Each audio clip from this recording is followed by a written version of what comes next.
What's up, everyone? Welcome back to another episode of the Apex, the podcast. We had another 2 match days in the books. Lots of storylines to get to, lots to talk about. All the boys are here. But I guess the first thing is Falcons. They're falling off a cliff. Once again, Falcons managing just one first place this weekend. We got to start thinking, do they split up the roster? Do we move on? Because 2 second places so far? What is this? You know, do we think about moving on is the question. Really a team that's underperforming against expectations, truthfully. It's been a tough season for these guys. It's really going to be a test of like mental grit on whether or not they can handle the adversity of these 2 horrible days. It's just really going to be tough for them. Yeah, I agree. I mean, currently, I don't think they're on pace to beat. Well, they're not at the same pace as Aurora's previous record, so that's a shame. Because Aurora went first, second, first. So we have to see how that goes. It's frustrating, man. You get this super team and you know they win. I guess that's cool, but they also get second. Not acceptable. Just not acceptable all the way around. Super team took a super shit on those days. Yeah, in all seriousness, Falcons is disgusting. They are despicable. They were about one bad team fight away from getting 2 first places on the weekend against E8, and we'll get to E8 in a moment here. They obviously win Saturday. They win Sunday, get second place on Saturday. They could have won on Saturday, but Falcons is ridiculous. They are insane. They just keep putting up the numbers. And I know we talked a little bit off pod about this, Jumbo, but like, do they just win? Like, is this just going to be a win? Do they just win what? Like LAN. Pro League? Do they just LAN. win Pro League? Oh, LAN. It'll be like Pro League. Yes. I was like, I guess we'll go Pro League. I can switch to Pro League. They're 31 points ahead the second place team in Pro League right now. I think they win Pro League. I was more aiming towards LAN. They're going to win Pro League, but it's just like, they're just bullying everybody. They're for LAN. If you listen to just the comms and you didn't look at the scoreboard whatsoever, you would think that they were like 18th place on the day. Hal was cussing himself out. They were getting mad. Like he's taking steps away from the computer. And then you look and they're like, oh, they're fucking second on the day. They're second. And they were second by 5 points. It's not like it was like some crazy margin. Falcons is just insane. They're doing great. They're doing everything. I don't even think we need to talk about it too much unless you guys have any thoughts. I just thought it was funny that if you just muted your eyes, if you just closed your eyes and just thought like, oh, they're probably playing terrible today. No, they got second. They're that good. All I was going to bring up is, which I mean, everyone probably already knows this, but if you don't, the day that they won, Sunday, they went into the Storm Point games, so games 4, 5, 6, with 5 points. They got 5 points in game 1, 0-2, 0-3, and I remember. I then after game 4 they win, and I remember popping in someone's watch party, seeing they had like 38 points in 5th place, and I was like, oh, maybe Falcons isn't gonna finish top 2 today, or like 5th is gonna be it's not a bad placement, but like for Falcons it would have been a bad placement. Then I had to leave briefly, got on a call with Wyatt and Jay, and they're like, oh yeah, Falcons won. They dropped 29 points in the last game. I mean, from what I heard, I haven't seen the game. I hear the script writing of that game was fucking crazy zone pull their way, and then apparently people just feeding them kills. Correct me if I'm wrong. Is that right? I mean, it wasn't purposeful. It's just when you're trying to walk up the hill on Storm Point, you have really no choice. All the teams are walking up the hill. I think Pioneers was one of the last teams there. It's like they had no like, what are they going to do? They were walking up, and Falcons, like you said, there was some script writing, I think, involved, because the zone pull that they got in the position that they were in was insane. And I heard a lot of people saying they've never seen that zone happen before, which I don't know how true that is, but yeah, that's basically what happened.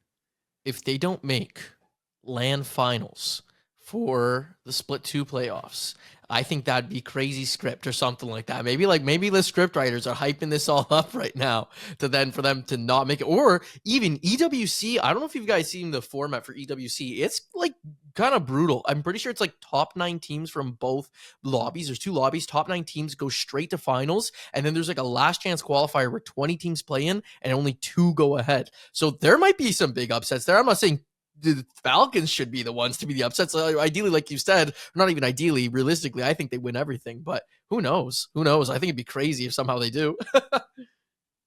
I mean, this team is going to Yeah, win right. everything. Like it would take a metric like shit ton of things going wrong, like back to back to back to back to back to back to back to back to back for this team to not have a good day.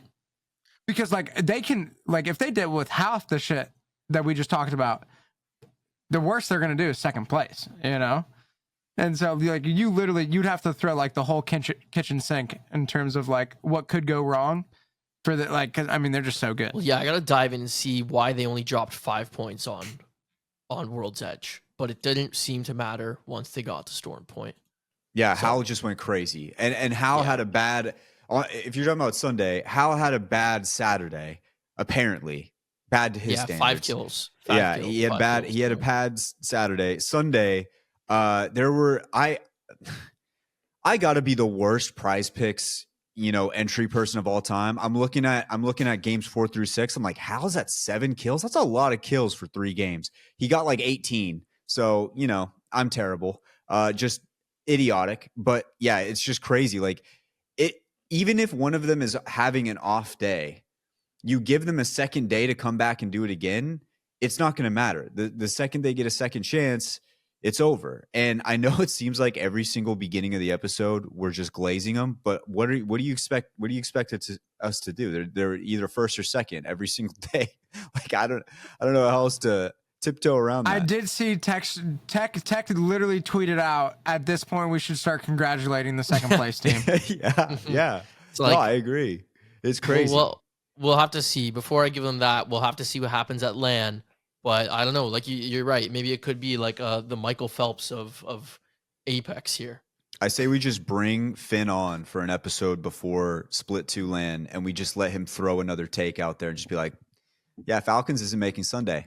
We just let him do it again. And we just see how it works. Because the first time he made that decree, I don't think Finn we would were make not that. on, we weren't even on YouTube yet. What did he say? He said that NRG wasn't going to make Sunday. Nah, Finn was on some actual just wild sweet hater They shit. made every single Sunday. He was on some wild sweet it was hater before shit. he made a prediction. He's like, they're not making it. They're not playing well. And then they obviously made. I think they got second, like on the overall tournament. So yeah. I think that's why I'm saying we just bring him on. We have him, we have him throughout the take, because then once that airs, he can just leave. Like he just doesn't have to be there. He doesn't have to face the music, which win-win situation for him. But yeah, Falcons, they're insane. They're doing great. We do have to talk about the other team that won a match day today or over the weekend, and that was Team Elevate, who desperately needed it. And it was so awesome. It was a great story because E8 drops 2 1-point days. Enoch said on the show either last week or the week before, yeah, they're going to have to literally win a day to get back into this thing. And they fucking win a day. And you're like, yes, this is awesome. Great. Sick. Great story. Can't wait to see them. The story arc was looking really it was looking fire good. After Saturday. And then Sunday the storyline was looking fantastic. Got a little bit more tragic looking after that Sunday performance. So another 1-point day, and it's not looking great. I guess we should start off with the positives here. Winning a day is always a good thing. It's always great. I will say their last 2 games kind of carried them a little bit, which doesn't really matter because you win. You win. Doesn't really matter how it happens. Same with Falcons, right? Like we can't glaze Falcons here. I was just say they had a bad World's Edge and pulled it out on thing and won on Storm Point and won their day. So it's kind of the same thing with E8. Kind of the same thing. Yeah, and what I was saying is it doesn't really matter if you win the day, except when you play the next day and then get 1 point again. And that's exactly what's happening with E8. So it's troublesome. The worst part is Slayer played his balls off, got a match day MVP, and then the next day it was just a ton of mistakes. Thing like early downs, early deaths. They had a game on Storm Point where I thought they were for sure going to win it, and it was going to catapult them from the basement all the way at least to like 11th, 10th, which is a lot more manageable. And he goes down first, and it kind of just, I think it was at checkpoint, and it just leads to just a cataclysm of bad events that they die, and it doesn't really help them whatsoever. So it was tough for E8. I don't know if you guys got a chance to see what was going wrong, but as far as you could see, what's going on with E8 right now? Well, one thing I was going to throw even more so on their game win day is they were really kind of relying on that fuse ult, like hit the evac to win fights.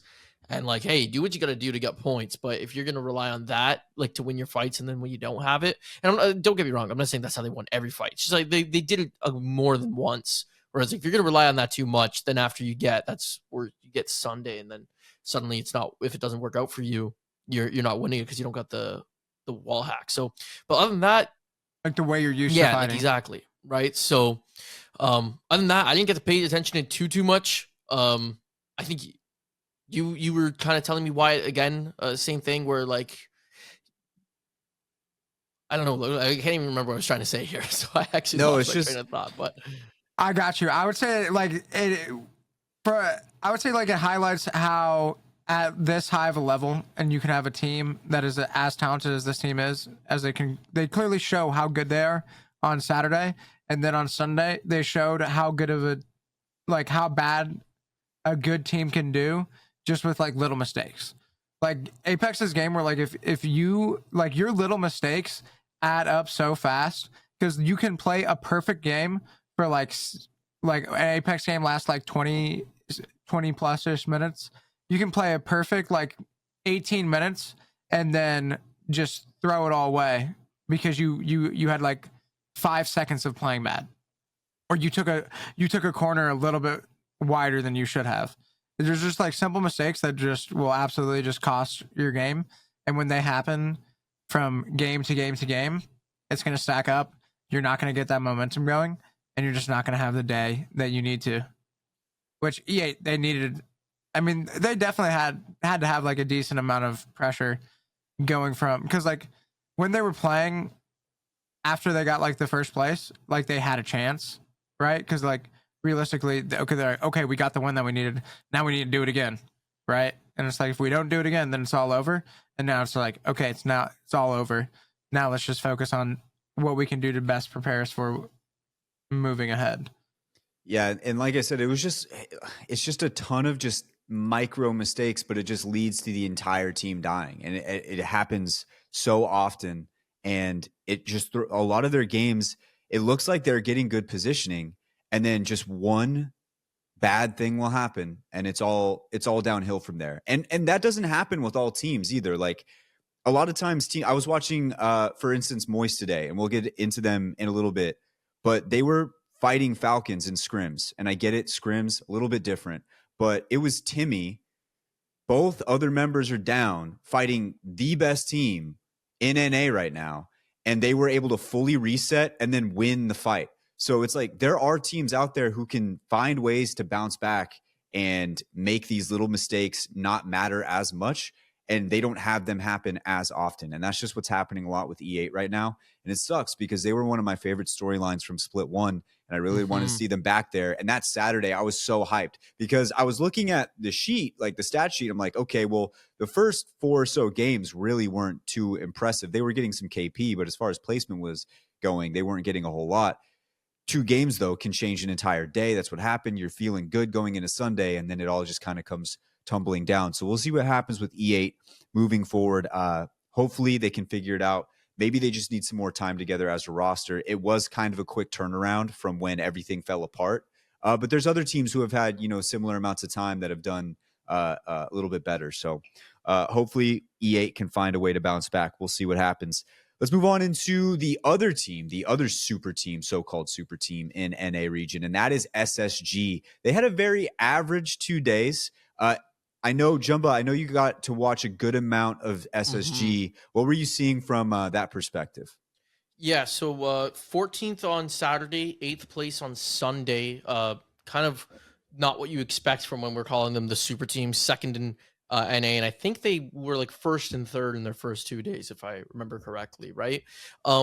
It was like, as we were kind of seeing for E8, it was almost like just, again, like small mistakes for them.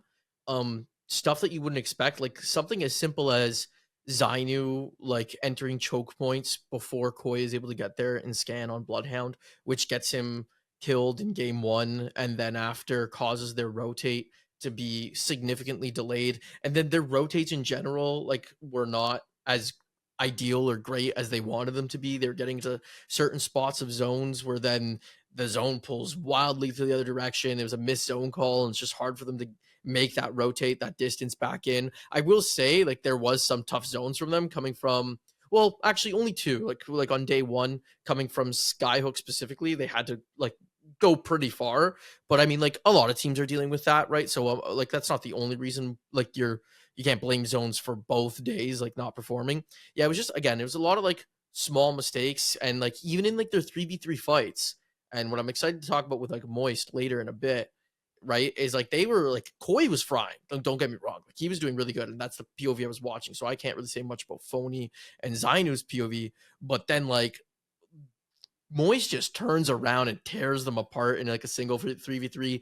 That's kind of like what it felt like the whole time I was watching them, is that like there would be a lot of good entry damage, and they wouldn't be able to close it out. Like they would maybe pick up 1-2 kills, and they wouldn't be able to close out the fight fast enough, which would get them third party. So a lot of small mistakes that was happening there, and not getting good positions when and like early on, like they usually would as a team. Yeah, so they still sit at second in the overall standings behind Falcons. It's just the gap is a lot more closed in. NRG is right behind them with the same amount of days played. And then NRG is, I think, just, I'm not going to do math. LG. Sorry, LG. There are a few points behind them as well, but they only have 3 match days played. So they're still sitting pretty. They should be fine. Everything's going well. At least looks like they're definitely going to make LAN. It's just trying to figure out some of these growing pains. And, it's a lot different than the first few match days that we watched. So we'll see how they bounce back from here. We've seen this with a lot of good teams, though. That sometimes it's just that lull in the middle. Yeah, that's not. I will say, I just my one contribution to this SSG chat. I mean, to this SSG chat will be that there is one super team, and so that is all I have to say. I was gonna kind of say that, like, don't get me wrong, Phony's played great on LAN. Koiful, we can talk about like him being like a great roller player. Zainu's won a LAN with Dark Zero and everything like that. But together as a team, until I see more, I don't know if I want to keep putting them as that, like, that second super team, as people say. Like, on paper, they're a solid team, but we've seen like on paper insane teams like not do well. Like, you can't tell me that we're gonna say this SSG team is a super team and we didn't think that Xset team last split was a super team. And maybe we were early on, but look what still happened to them, right? So that's all I'm saying, is like I do agree. I remember like a lot of people were saying it because Koi's numbers at this previous LAN, when you looked at them, were just like insane. There was like this Jayhawk showed me like this Excel spreadsheet that someone on the Reddit puts up. I think their name's Riley, and like it's super in depth, and Koi's numbers were just above most people. So like that's why they were kind of saying it. But regardless, nonetheless, I don't know yet until we see them put it all together. I mean, I'm not worried about them getting to the LAN. I'm not worried about them performing well, but like I can't call them a super team like Falcons, for example, right? Them boys are showing you what a super team is, and and like that, it's different. And the only other thing I noticed about them, and I find this happens when SSG doesn't do well, because it happened to them last split with Frex too, but it's like sometimes their comms get really, really like hectic and muddled by each other, where they're all like, if they're in a fight, I don't even know how they would process it. I get some teams maybe work well with that chaos, but they're all screaming at the top of their lungs, but like it's not useful. It's all on me, on me, on me, on me, on me. I killed this guy. Like, yeah, you need some of that stuff, but it's like they're just all shouting at once, and they're all repeating it so many times. Like, you maybe want to repeat it once or twice to get it through, maybe 3-4 times at most. But like they'll say the same thing 8 times. All 3 of them will say it at the exact same time, which I just don't think that's helping their fighting. At least this weekend when I was watching it, I was like, I don't know how they can focus this, because both Koiful and Zainu are yelling out separate calls right now. They've said them 8 times, while Phony's saying safe on me like another 15 times. I just don't know how you make a decision of what to do there while you're rotating in. So cluttered comms. Yeah, like, cluttered and I remember comms. there was a clip that went kind of like blew up on Twitter a little bit from first split with Frex, because they were just all screaming. I was like, what the fuck are they doing? So like, I don't know. I don't know if that was because, again, like they're having a bad day and everyone's just trying to like like really bring up the vibes, bring up the passion, like show that they're like involved, but like in my opinion, almost kind of like backfired on them. So good thing was though, after that first time they did it, well, I was paying attention close to their comms at LAN and past like even like the end of the last split, and like they made it a lot better. So I don't think it's something that will happen like consistently. It's just when I think they're not doing well, it's almost like a thing that they try to do to show that there's energy still there. I don't know. So Yeah, so SSG, after the first, I think after the first 2 match days, we were saying like we got 2 super teams here.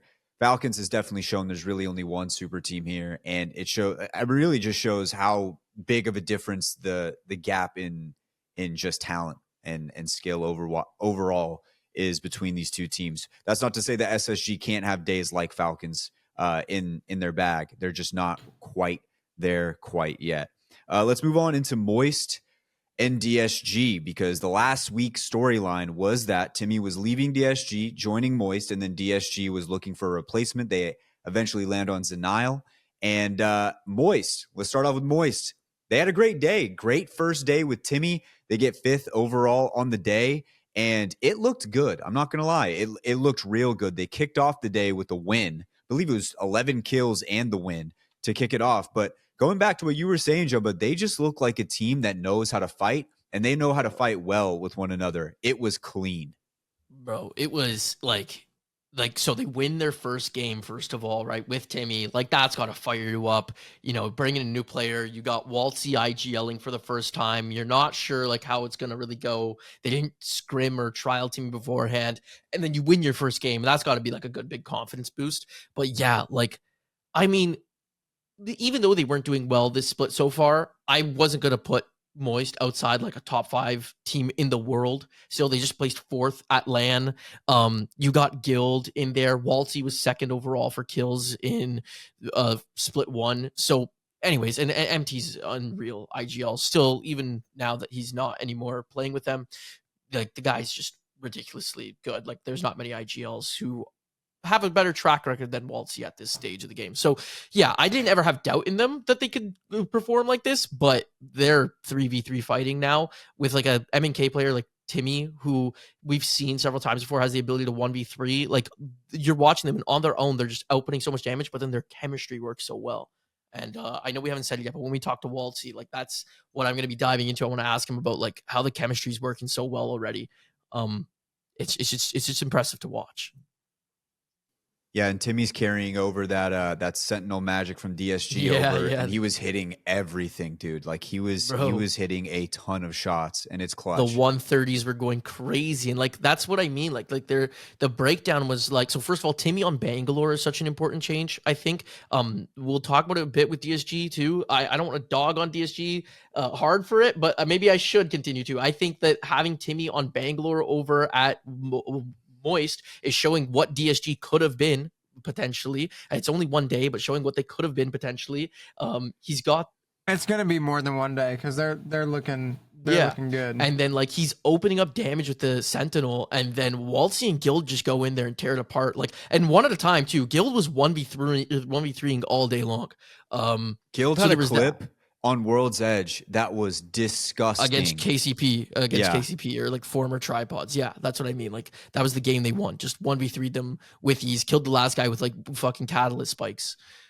Like and you referred earlier to that thing that Riley made that Jayhawk had sent you. He sent me the same thing, and he was showing me kind of the stats from Moist at LAN. And I think it was it MT, right? The one he's coaching now.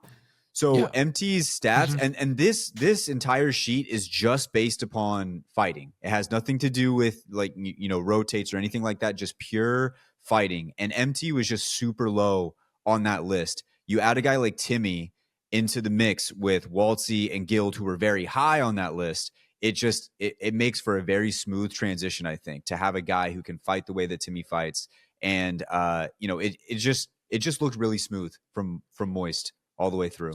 So with their day, like I'll quickly go through it. I make quick notes. Game 1, they won, like we said. They had an amazing rotation, good microing and fights coming up from Wxltzy, by the way. His calls on like trying to position both Timmy and Guild for his first day IGLing was really, really good. And he made some key calls to get them to, because there's a lot of times Timmy's like, no, we should focus left. And even Guild's like, we should focus left. And Wxltzy's like, everyone focus right now. And after the game, they're like, yeah, that was huge calls on you saying focus right because it won them the game. So that happens. They really good. Guild insane. Just that guy's ridiculous. 1v3. Game 2, they actually through game 2 through 5, they didn't actually get that much points. Each game they only had about 2 or 3 points. But like it also wasn't entirely their fault in my opinion. Usually I don't want to just like teams off, but like they got fuse exploited in like game 2 and game 5 where they were just on like those like wall scans the whole time. Game 3, I think, and then after game 3, game 4, they could have made like some decisions a little bit faster. But even though those games didn't go well, like this is what the big takeaway was, and we were just talking about it. It's just those fights, those 3v3 fights were so good where it's like, okay, maybe they didn't get those good points. You know, game 1, the win, and then game 6, they had like a 3rd place finish. Those kind of carried them. The other games, some unfortunate things happened, but the key takeaway from all of it was that their fighting looks so good that if they nail down some of those decisions and don't have some of the unfortunate bad things happen to them, they're going to be ridiculous if they continue that up. So we'll have to see if they can keep it consistent after one day. And Wxltzy's fresh on the IGL as well. It's like very fresh. I know a lot of people were talking about his prowess before he had to step into the role and the fact that they would figure that he would step into that role eventually. It's still going to take some time. It's not just going to happen overnight. And to get a 5th on your first match day as an IGL with a brand new member. Last week, I talked a lot about how I thought that was a lot of change to happen very quickly, and they handled it really well. So there's really nothing negative I can say. I do agree that win did carry a lot of their day until basically the final game. But, you know, just like we said with E8, you can't judge it unless you follow it up with a bad day. Luckily for them, they didn't have to play the next day. So we'll see what happens coming up here. But as far as scrims have been going, watching them consistently through these scrims, their fighting can carry them a long way if they allow it to. They just got to put themselves in the right spot to be able to do so. So that's moist. We talk about how it's Wxltzy's first time IGLing, but what an absolute like perfect teammate to have as like your 3rd coming in with Timmy, having the background of him like kind of IGLing with you, because at the beginning of like Disguised, it was like thought of as, okay, Timmy's the IGL and Design was going to be like the code IGL, like throwing out some ideas. And then Timmy shifted into that role. And so of like being like more of like a co-IGL behind Design. And so with Wxltzy stepping up and taking that, he's going to have Timmy like there to help him as well. And I feel like there's going to be a ton of value provided outside of just how insane Timmy is mechanically. But dude, like that Sentinel is just it's different. Diffy. That's gonna be. I think that's definitely one of the things I want to ask Wxltzy about and pick his brain on, and how big and how much of a fan he is of now playing with somebody who's just as good with the Sentinel as Timmy. Because when you're like, especially playing Bloodhound, and you're like hard fragging, having everybody you fight have 70 to 88. I mean, like that's like you're on 200 HP in a Bloodhound ult, fighting a guy who just got hit for 88. Like, if he's on blue armor, that guy's already lost the fight in his mind. This is like, it's just what over. I mean about like their ability, like where each of them, like I know that a lot of pros are mechanically good that could probably 1v3, but I've seen Guild do it way too many times, and we've seen Timmy have so many clutch moments. And in that game that they won, Guild like has a 1v3, but then dies and goes down. But Guild notices the last team's a duo, and so then Moist is also a duo, and then Timmy hits the 132, and I'm pretty sure someone goes, don't peek, they got a Kraber, but Timmy hits the 132 with the Senti, starts going push, downs the guy, and then starts spraying the other dude, and Wxltzy, I think, shot the last guy for 30 damage, so like, it basically Timmy 1v2 the last team on top of it, so that's what I mean, like, it's... Dude, it might as well be a Kraber when you're hitting the 132 Sentinel shot. Yeah, so, so as good as we've talked about with Moist, we kind of have to do the opposite with DSG, but I don't think it has to go that bad, because I watched a ton of DSG this weekend, And I really just think it comes down to one simple decision. They got to let go of the Wraith. You got to let it go. It just like the Wraith, I think, has to go. Now, there are moments where I really see where design is coming from with the Wraith, because there was a game on, I think it was on World's Edge. They're outside of Trials. There's those two buildings, I think like the 4-story buildings that have the zip line going up. And he is able to try. They first get scan information that they think there's only one guy on the bottom floor of one of the buildings. So he tries to port in, realizes real quickly that there's not just one guy in the building, ports all the way back out.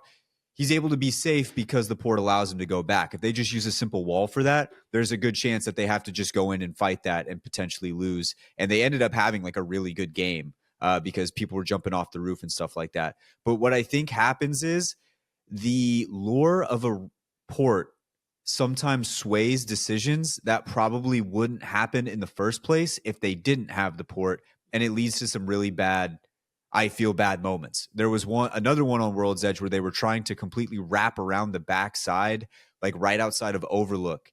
And I think it was Team Yup was sitting outside. They had almost fought them, and then they kind of split apart. It was either Yup or Most Hated. And then Design wants to use the port to get it up there. And I don't even think the port was necessarily the problem, because enemy doesn't fully heal up before they go in and try to fight it. But they're in Storm. I just don't know if that was... I don't want to say it wasn't the right call, because they either have to come out of that cave and go straight into the no-name buildings, which is probably going to be a shit show anyway, or they have to make that wrap. I just don't know, because you're basically running through Storm, trying to get the port, trying to fight a team who's already outside of zone while you're trying to run into it and then back out of it. You're going to lose a lot of health that way. It just leads to a lot of decisions that I don't think would be there if the lure of a Wraith port wasn't available. I think Design... I just think DSG, when they were fighting, when they were taking the 3v3s, they were winning a lot of them. And one of the fights that they lost on Storm Point, they just got third party by Cloud9. And so it's like, if they don't have some of these, like, these ports that put them in tough spots. You know what's crazy too about the port is a lot of times they try to use it and then they can't, because they realize real quick that it's not even like available to use, because they go through it and then Design's like, no, we can't, we got to go back. And then they end up just zone wrapping anyway. So it's like, why even have the port there if almost every time you use it, it's just going to lead into a situation where you're just trying to evac out at the end of the day. It's like, let's just start with the evac maybe and go back to the bang and the blood. And I know that he said on another show that he believes that your Bloodhound should be M&K. I don't know. I don't know. Yep. Design was known for Bloodhound. At once upon a time, yeah. like he was like the Bloodhound. So it is interesting that like he's been so against going back to it, or like trying an M&K bang. I agree with a lot of what you said. I'm not gonna even really repeat it, because I think you hit a lot of the notes there about the Wraith. What I would also say though is, on top of the Wraith, or even in tandem with it, what I think is hurting them actually might be the POI draft too. Like you were mentioning, like about how like they try to zone wrap and they try to zone wrap with the portal. And so what does that sound like? It sounds like a lot about how they used to play from Thermal Station and North Pad, where they like to loot up, take their time, like not get to zone. I haven't VOD reviewed them very heavy. I would love to like kind of dive in, but from what I understand, I don't think they're rotating very fast ever, even when they have like good zone prio. And so they're kind of playing like the way that they would play from Thermal and North Pad, like taking their sweet time, chilling in zone, and then just trying to zone wrap, get one fight, and like take God spot because they come behind the team. I feel like they're trying to potentially do that. From all their other POIs, and where they haven't instead sat there and tried to develop customized macro for what they're what they're going to be playing from each day. So I'm so happy you brought that point up, because shout out Face It TV. I think they finally have like a system going right now where you can pull up the VODs on every match day. You can also pull up the map with the VODs. So as I was watching DSG, I had the map up, and it's almost perfectly like you said. They sometimes they try to go into zones so late. I think Design's calls are perfect when they're going into a zone. Like when he's looking at a zone on his map, I think whatever he says is correct. The only issue is he's not fucking there. Like he's way outside of it. So then like when I talk about that yup play where the Wraith portal like kind of, I don't even think the Wraith portal ends up screwing them. I think if they get to that zone early, because the calls he was making, I think they actually have a decent game. But because they're so far away, they can't even use the port in a way that I think ends up helping them. So maybe it's not even the port. Maybe it's not even the Wraith. Maybe it's just the fact that they just need to get there a little bit earlier so that they can try to set up and then plan for a better use of the port instead of just trying to wrap around and then end up just evacing anyway. That could be it. That's why I'm happy you brought that up. But Wxltzy, shout out them. That was the way I was able to see why things like being able to see the map as things are going down is so helpful because it felt like almost every single zone, the place they were trying to wrap to already had like 2 or 3 teams there, like almost every time. The thing too with the Yup one was even if they beat Yup wrapping around to the front side of Overlook, it wouldn't have mattered because I think LG was sitting on that one ledge right there. They would have been behind rocks against LG. I don't think that's working for them. So, you know, I've watched him a lot. Design, he did have like slight blowups. It wasn't anything too crazy. It was more mad at enemy for not healing up before that fight, which I think is actually really fair and warranted because both him and Zanile popped the med kits before they go into it. Enemy, I think he was trying to run to a corner to try and grab it first, and he had like, I don't know, like a sliver of health left, so he was down instantly. I understand getting mad there. And maybe it's not the Wraith. Maybe it is just the fact that they're waiting a little bit too long. No, I do think the Wraith rotate. still is a factor. I think the Wraith's still a factor because I think, like you were saying, I think the port kind of is starting to get redundant with the evac. Like there's a lot of times like what they're trying to use a port for can probably use as an evac, or you can like 2 smokes that come up every 20 seconds. I don't know what's the cooldown there. Someone could correct me if I'm wrong, but 2 smokes to come back up every approximately 20 seconds, and then a bangle which can zone and help you rotate. I think is a lot more utility than just a single port. With if it doesn't work, like you don't have anymore, like you said, and then you're just running alone, like in the open, anyways. So does Design just hate Bloodhound? I think it's Bangalore. So like, I'd assume it's Bangalore because like if he wants his M&K player to be on Bloodhound, that's fine. They're playing Blood. He needs to learn Bangalore, but like he doesn't want to. Well, that's what I'm saying. Is like, see, I can understand like where he's coming from with the wanting his MNK player on Hound, I can too. Because when you pop that blood ult and you're in that Bangalore smoke, you don't have like aim assist on roller.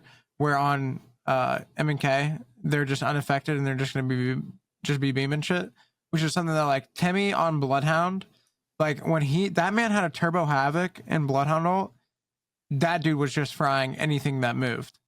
But I do think that I completely agree. Like, I definitely think that he needs to either swap to Hound, put like Zenio on the bang, because I mean he like Wxltzy, like you got Wxltzy, you got Hal, you got plenty of roller players who are playing Bloodhound who are showing that like, okay, it's still strong, it's still effective, you can still get the job done. Yeah, or he just needs to hop on bang. But yeah, this team definitely needs a change. And just watching the whole time, I was like, dude, this team would be so good if they just didn't have some of these Wraith ports that were getting them in trouble. And also maybe if they just got to zone a tad earlier. Because like I said, Design was calling everything perfectly. Once they were like next to the zone, they were calling everything perfectly. And when they had just a clean 3v3, they're winning that. Like, you know who Design and Enemy are, and then adding Zanile to the team, like, you know who they are. They're going to like win most of those fights. It was just the fact that I just think the port got him into some trouble. And yeah. And that's the thing, like we saw them at LAN. I think his calls at LAN were great. Like you said, like he knows what to do. Design's a great IGL. I don't think people still even give him enough credit for his calls, like and how on point they are and how he can see the game unfold. I think he's very, very good. It's kind of upsetting to see that like they're currently sitting in last place. They do have a game in hand over Yup, like I guess technically. So like they've only played 3 days with 12 points. Yup has 4 days with 13 points, but nonetheless they're sitting in 30th right now. LAN, I think, might be out of the question unless they sneak into regionals and win it. I don't think there's any way that they could get there. It'd be very difficult at this rate. And that might be a reason why you actually take the time right now to switch up the comp and start trying something new if this isn't working, because they're still qualified for EWC, and they're still qualified for champs. So they're still got land. Like, even if they don't make this land, like it's shit, but at the same time, they still got a lot of competing to do. It's not like other teams right now who haven't even secured their spots at those two big tournaments coming up. So, you want to make sure that you get into form for those, especially. Not even just with the comp, but also just like you said with the POI draft. Like, if it's a foregone conclusion, and it basically is at this point, that they're not going to make split 2, if that is the conclusion, let's just mess around with the draft a little bit. Let's try something different and see what can work. Because like you said, there's money still on the table here. EWC and champs. That's a lot of money on the table. Both of those. Huge. Just like if we can toy with this thing, like I said, I've said it like 4 times now. Everything else he was calling was fine. It was just the fact that like sometimes they're just putting themselves in just these awful positions, either because of the Wraith port or because they're rotating a little bit too slowly. They have plenty of opportunity here to really make this work. I just don't know, like, is Design going to want to do that with how competitive he is? He obviously wants to be successful when he's out there. No blaming him for that. It's just hard sometimes when it's like, all right, this just can't happen right now. Let's try to work a little bit harder towards figuring out what we need to do for the future so that this team can thrive moving forward. So, DSG, they did get an 11th. That just doesn't really help them when you had the days that they had before. Yeah, what I'll say real quick is, like, they need 68 points over the next 4 days. If you do the math, that's 17 points per day that they need. 4th place is 16 points, so they need roughly like a third and like 3/4, or no, they like 2/3 and like fourths. Granted that the cutoff doesn't go off. The cutoff for split 1 was 80 points. If the cutoff goes up, they're not making it. That's based off 80 points right now. So it's not, I guess, impossible and out of the picture. A game win, like 1 day win, and they, you know what, we probably have a different conversation, but it's definitely getting unlikely. It's going to be hard to fight back to like 1 point days or 2 0 point days, whatever it was, and now an 11th. Yeah, so enough about DSG, enough about Moist. I did come up with some categories here earlier as I was running through these 2 days, because it's so hard when you have 2 days to try to cover everything. But what I found is there's some categories of teams here that are super interesting. And the one that stood out to me the most as I was looking through all of the different teams from A versus B, A versus C, I came up with a category of like the who are they teams. And the 2 teams that stick to mind the most are Oxygen and TSM. TSM, we've seen them win a match day, and then we've seen them just look very pedestrian, very basic. Oxygen, this weekend, they got a 6th place, and then they got dead last. Who are they? I don't know who these teams are. They just go back and forth from being like, okay, this is what I thought they were going to be, to being like, what the fuck was that? Like, I don't know what's happening. Those are my 2 teams. Do you guys have any teams that are just like I don't know what they are. I want to nail them down. I can't. For me, I guess I agree on TSM a little bit. I mean, they're sitting comfortable in the standings right now, 43 points with 3 days played. I guess that does come from their match day win. Like, they don't really have anything to worry about to getting to land right now, for example. At least not yet, in my opinion.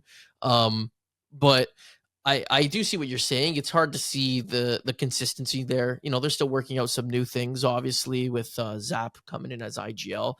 I don't know what you're going to get with them every day. Maybe by the end of the split, we will know, though. Yeah, just trying to solve that consistency. The other one I had, but it was like a low-key one, was Furia. Last week, I famously said they were my A-tier team. Yeah, I don't know. Not that they're bad. It's just like probably the A-tier team is probably like SSG, because they're in that slot where it's like we know what they can bring when they're at their best. They can contend with the team like Falcons, and a lot of these teams can. But I think SSG is the one that clearly fits that. Furia, they had a decent day, but it was an 11th. I think their finishes are 2nd, 7th, and 11th so far. So it's kind of gone back and forth. Fury is like, again, they're actually tied with TSM. They're another one that I don't think I have much to worry about. They kind of been like that for me for all year. I've been like on Fury, been like, oh, like they're better than like what people are giving them. But like even the last split, like they were like third place and then dropped 0 points on the last day and almost didn't qualify for LAN. Like there was a mathematical world that there was that the like XSET could have jumped them. Like it didn't happen, but I remember there being a mathematical way that XSET could have jumped them. There was no passion. There was no passion on that last Yeah, match day. yeah, exactly. And then like even at LAN, like, but I know Fury right now, like Madness did just get surgery, like and That's like big. he's dealing with like surgery, like with an ACL and everything like that. That shit can't be comfortable sitting down to like game with. So you know the fact that he showed up and he played this day with it, and you know maybe they didn't do that best. You know there might be something in there, so we'll have to see what They also happens drafted going forward. Cliffside. They were the first team to draft Cliffside. Or were they first? Or somebody else drafted Cliffside? I'm not sure off the top of my head, but it's regardless funny because the memes that Madness Shout out said, like, Cliffside. Yeah. Shout out Cliffside. Yeah. So to clarify what I mean by like who are they, it's like if somebody was brand new to the sport and you had to describe the team to them, I think I'd just be like, and I'd have to sit there for a second because I got to really figure out my thoughts on like how I'm going to frame it. And even though both these teams look like they're shoo-ins for LAN, when we get to LAN, I'm probably going to be in the same boat. Like, do you think Furia can win it? Do you think Oxygen can win it? Do you think TSM can win it? Yeah. I'll put Complexity. Complexity is a good call. As my hero. I mean, but like, and that's only because of what you just said. Because like that's a team that like it almost feels like disrespectful to say like the who are they, because they're doing so like they have 3 match days with 42 points. That's not bad. That is not bad at all. But they definitely just come across as a team of like, who are you gonna get? Like, are they gonna? They're either a guaranteed lock for a top 5 or it's just not their day. Yeah, and that's what I mean by like who are they? I'm just like I don't know what I'm getting on a day-to-day basis. Where it's like there's other teams where it's like a little bit more consistent, and that's the next category of teams that I'm talking about here is the teams not getting talked about enough. I don't think we've mentioned NRG enough on this show, and I don't think we've mentioned we did mention LG a good amount before the season started. I don't think we've talked about them too much since the season has gone on, but very consistent across the board. Both of those teams, Nocturnal, back in the groove of things. LG, we knew it was going to be good, but this is just a consistent, clean, good across the table, both those teams. That's my next category. I don't know if you guys have any other teams that fit into that right now, but I think both of those teams just aren't getting talked about a whole lot right now, and they probably should be.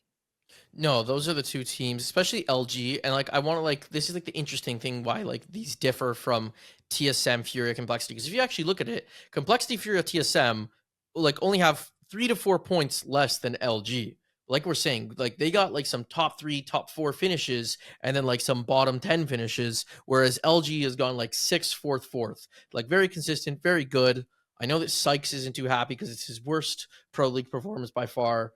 Because of the fact that this guy always finishes top 2. So like, you know, it's interesting to see that. Like, I think that I don't know, like with they're sitting right now, if they keep that up and they have like a day where they get like that top 2 finish, we might see them finish top 3, top 2, and even jump that SSG team right now. Like they definitely could. So not finishing first though. No, we know that. We know that. We know that. Like, yeah. Al's power might have to go out for them for them to lose that. But even for Hal, like a week straight, for like 3 weeks straight, I should say. Hal would pull a Kimchi and he'd pull up at somebody's house and be like, "I'm plugging my shit in right now." 100% hop on a plane and fly somewhere. Yeah, if he had to. Oh, easily. And then the last category was teams that have just surprised, and I think the number one team that has surprised for me has been KCP. Like, but I kind of said it before the season started. I thought Tripods was. They didn't feel like a typical, qualifier team. Like this is a team that's had a lot of experience in the past. So I don't know. I guess they shouldn't really surprise, but they're doing well, man. They're doing real well. Yeah. I would say that they're doing better than most people would have expected. I don't think many people would have expected for them to be top 5, because you really weren't able to see how good they truly were in CC. Just because of how different CC play out compared to Pro League. But now we're able to see them in Pro League. They're ripping the Caustic. They're not ripping them. I'm pretty sure like they're the only Caustic team, which just brings the value of Caustic up higher and higher when there's less of them. And so it's gonna be fun to watch this team continue to progress and get better.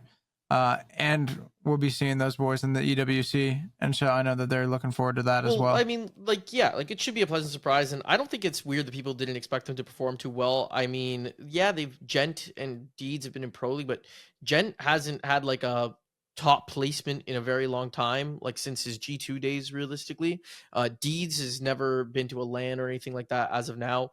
And you know, Onmu obviously has a lot of experience and has won big and placed well.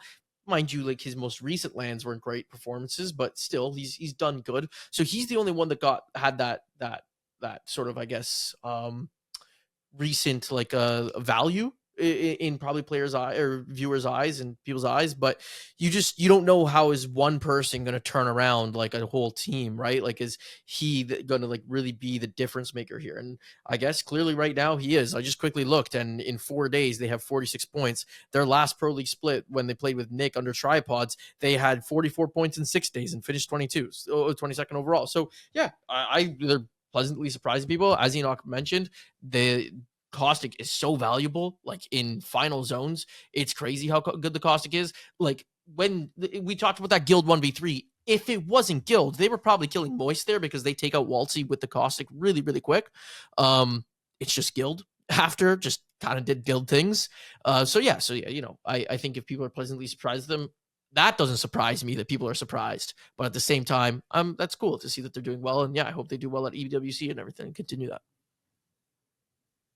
I want to take this time to shout out the Weave boys. There we go. Good point. Good point. They're in 10th.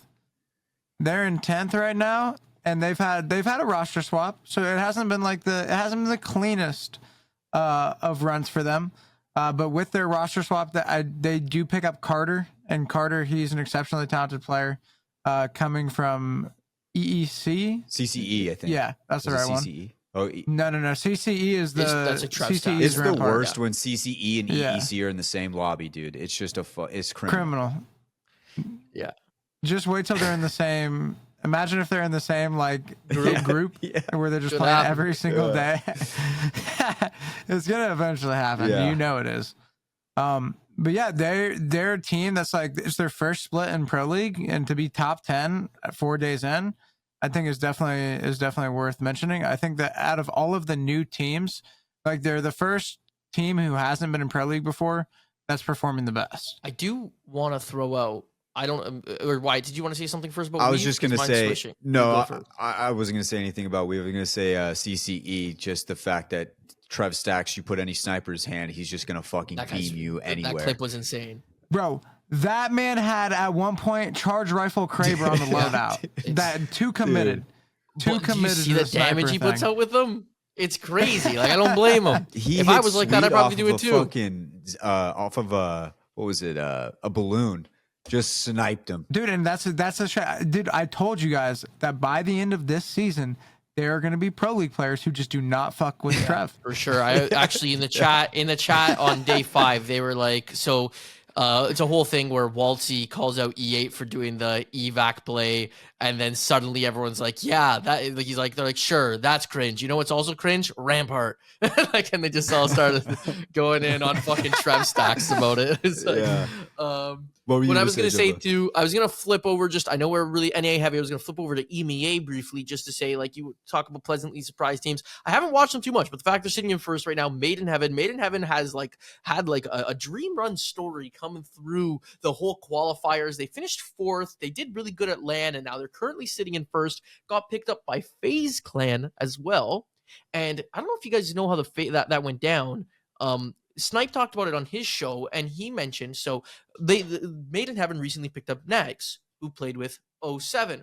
I don't know when this conversation went down, but I specifically remember in our Snipe conversation, he's like, "Yeah, I'm trying to field some rosters." Interesting. I mentioned EMEA, to which Enoch goes, "Oh, those boys 07 would be good," and apparently sometime, I don't know if it was within the last 2 weeks. I don't know if that already happened and he couldn't tell us at that moment. But apparently at some point, because Nogs was on 07 when he tried to bring FaZe to them back then, like he told us on our show, then after Nogs hit him up again and be like, "Yo, Made in Heaven's a sick roster. You should check him out." And then suddenly Made in Heaven gets signed to FaZe. So I'm like, did Nags see the conversation and be like, "That's right. Maybe I should get Snipe to sign us again"? We got a team signed. The Did that Apex of happen? Podcast I got a don't team know. signed by fucking FaZe. Allegedly. Allegedly. Allegedly. Allegedly, based upon sheer speculation with no None at evidence. all. It wasn't even. But It wasn't I'm even. running with it. It wasn't even 07. Like Allegedly. we talked about 07 and tripods, and a completely different team got signed. But one of those guys was on 07 at one point. So There we go. I don't know. I don't know There if we this started go. the conversation up again. Maybe. Yeah. Well, I think that's a good preview, boys, or at least a good recap of what happened this weekend. And I think we got another banger coming up this weekend. But ladies and gents, I think we send it on down to our boy Wxltzy, second time on the show. Talk about everything going on with not moist, whatever you want to call them. So let's hit a quick ad. And on the other side, let's talk to Big Walt. All right, ladies and gents, we have on a very special guest back for his second time on the show. But the first time he was on was like 2 years ago at this point, and we weren't on YouTube yet. Not the podcast was very fresh. I think it was like episode 6.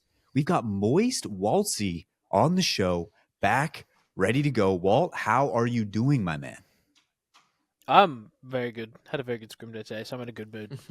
Yeah, you guys won. Yeah. How you guys doing? Oh, we're doing great. We're doing great. Absolutely solid. Glad we caught you on the scrim day win. Yeah. Yesterday not so much, but today good. Yeah, good vibes. Good vibes to enter the day. Exactly. Yeah. Would have been a lot tougher on a loss. But I think that's where we can start, man, because obviously you guys, Moist, your entire team in general, has been the talking point of the Apex community for the last couple of weeks with some major moves being made. Big name coming over to Moist. Obviously, iiTzTimmy, streamer, DSG, plays well, and it seems like you guys are meshing really well. How did that whole thing come down? Like, what exactly went down with the Timmy situation? As for like how did we pick him up, or like what, like the empty thing? Let's just do the whole thing. Let's do the whole thing. Yeah. So the empty thing is like not something that I can speak on. That's like sort of his story to tell, but I can tell you that it was like a case of bad results, stress, him feeling like a certain way that wasn't sort of like that wasn't really true.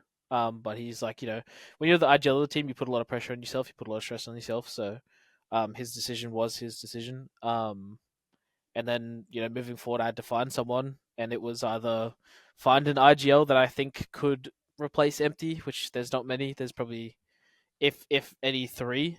And none of them are obviously available. So then it came down to, okay, who can I pick up and IGL myself? So that was like a pretty short list. I said the other day on a different interview that it was Sykes was on that list. Had we have had a good result, and not a 20th, we maybe could have scooped him.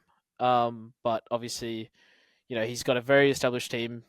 They're doing very well, so I don't blame him for not wanting to join what looks like a sinking ship. So, and then it was Timmy, pretty much the only MK player in the world that I'd want, who's not an IGL, because he's just mechanically insane, has very good confidence, and very good initiative too. So he does take a lot of the co-IGLing off the back of like what I was doing. He kind of just took my role, and then I just sort of started doing a lot more of the macro stuff. But yeah, I'd say the main reason I picked him up is purely just because he's just mechanically just different, and then just a very good brain for the game. All right, so how nice is it having that Sentinel opening up every fight that you're shooting a guy who's on what, like 120 HP max, flying at him with a Bloodhound all? Yeah, it's nice. There's like been some moments. I actually try and combo like Vertnades off the back of his tags, just because he's getting like 120s or like 130s at times, depending on the helmet. So you'll see me like throw Vertnades off the back of it to try and like knock them at the same time. Some people have copped it, and I feel bad for them, but it's just like a part of the game. Yeah, that's really, like, I was talking with Watson about it, and he was talking about how he thinks frags need to get nerfed due to like the lack of like outplayability, and especially like if you get like if Timmy's hitting a guy for 130 and you're like someone who's practiced your Vertnades as much as you have, like, yeah, there's really like there's nothing that they can do. Yeah, well, they are like, I would say they probably do need a nerf. I don't know how exactly you nerf them, but if you watch me for a scrim block, you'll see I carry like 2 to 3 frags a game, and I'm usually 100 banging like every fight. So it's like it is a skill, but it's not a hard skill. So I would say that I can see a world where they do definitely dial it back. It might be a radius thing where uh it sort of like has to be like on top of them for it to really like do like the 100 bangers, but we'll have to see like when we get to that bridge. Yeah, that's funny. I remember like a scrim. I think it was international scrims where like there's a nice good clip that kind of like popped off of Yeah. him like reacting to you, just vertinating everyone and like winning. Yeah, climate. Yeah, climb exactly Yeah, right. yeah, Yeah, it was so yeah. good. But like yeah, so like back to like sort of the stuff with Timmy though. So was it just specifically his mechanics? Because you know it was a shock to everyone. Like not only did you guys pick him up, he didn't even trial, right? Or at least we didn't see any public trials or anything like that. So it's kind of what was it like just that you saw in Timmy from maybe his gameplay VODs, everything like that, that you thought he could really bring to the team? Was it just the mechanics, or was there anything else additional to that? It was like yeah, mechanics, brain for the game, and then when I spoke to him, so we spoke to him as a team, and then I DM'd him like by myself because I wanted to sort of pick his brain and see where his head was at as a player, because what matters to me is someone who's like wanting to outwork the team next to them or the person next to them, which anyone who knows Timmy knows he plays the game 8 to 10 hours a day, and then he'll get off and he'll play Val for like maybe like 2 hours just to wind down. So he does grind the game almost more than every other player in the game. He has sort of like a Hal approach to it, where you just play the game a lot, and you like improve, you maintain sort of thing. But he told me basically he wanted to be like not wanted to be, but a big idol for him or someone that he really like looks up to is Faker. And when I heard that, I was like, okay, so you want to win? That's what I want to hear. You know what I mean? You want to be winning everything. You want to be the best. Because for me, this is like as much as like um, I guess like the money side of it is cool and everything. It's like I've done well at lands, and it's like there is no like worse feeling than coming fourth, sixth, seventh, and just watching someone else hold that trophy. It's like it like proper kills you inside when that's all you care about. So when I talked to him and he basically had the same vibe that I was on, where it was like that's all we care about is like holding up that trophy. I was like, yeah, this is exactly who I want on my team. When Yeah. that like conversation of like Timmy initially broke out, was it you guys reaching out to Timmy or did Timmy reach out to you? Nah, I reached out to Timmy. I've not really spoken to him to be honest before that. I know he knows Guild very well. And like they sort of have like a previous like friendship and stuff like that. But for me, it was kind of just like I sent him a goofy message. If I'm honest, I'm pretty sure I literally sent him. I'm pretty sure I sent him you, me, Guild thoughts, and I think that was it. That's baller. And That's a baller and then message. and then the conversation sort of like just like started from there. Obviously everything that happened was very short notice. When it came to like our team and the decisions that had to be made, we're talking like 48 hours of um like having to figure this stuff out. Like I genuinely like the conversations and everything happened with Matt, and then it was a case of okay, who do I even want to pick up? Like who could I even see myself teaming with? Um, and then we had Rossellock on Wednesday. So I think it was Friday when everything sort of blew up. We said we'd take Saturday to see how we play and see if we're just beating ourselves up, and then we had the 20th, and then it was like okay, so this is like real. We need to change something. And then yeah, we by Tuesday I think we had him. So it was like very very short notice. And he was obviously struggling a lot, mainly just because he didn't want to leave his boys. Um, and I sort of had to like reason with him and tell him it was just like a situation where you got to do what's best for you, and whichever way that goes, I'm not gonna be like mad or anything like that. Obviously, like we really wanted him, but if it was like we don't want to like pull him away from something that he like cares a lot about, but we eventually got him, which was like obviously here we are, and I'm very happy at the moment. Yeah, kind of ideal situation too. I guess him not being on contract with DSG, so it's made the process probably easier. Because I don't know like how many other players there would have been like that level there that you would have been able to get, right? Like because of contracts and Yeah, stuff, right? yeah, that was the biggest thing. If this was mid like way through like a pro league shift, like off Off season. season, a lot easier, obviously. But yeah, he was like one of few people that was not in contract jail. So Mm-hmm. yeah, there was other options. I can't like say them because I've said previously, I can't blow up someone's team by telling them that like we were potentially going to steal their teammate. But there was like a few options, but I'm telling you, it was probably a list of 3 people. So You could drop those after Pro League. yeah, yeah, Or after we're I done probably can. recording. Either one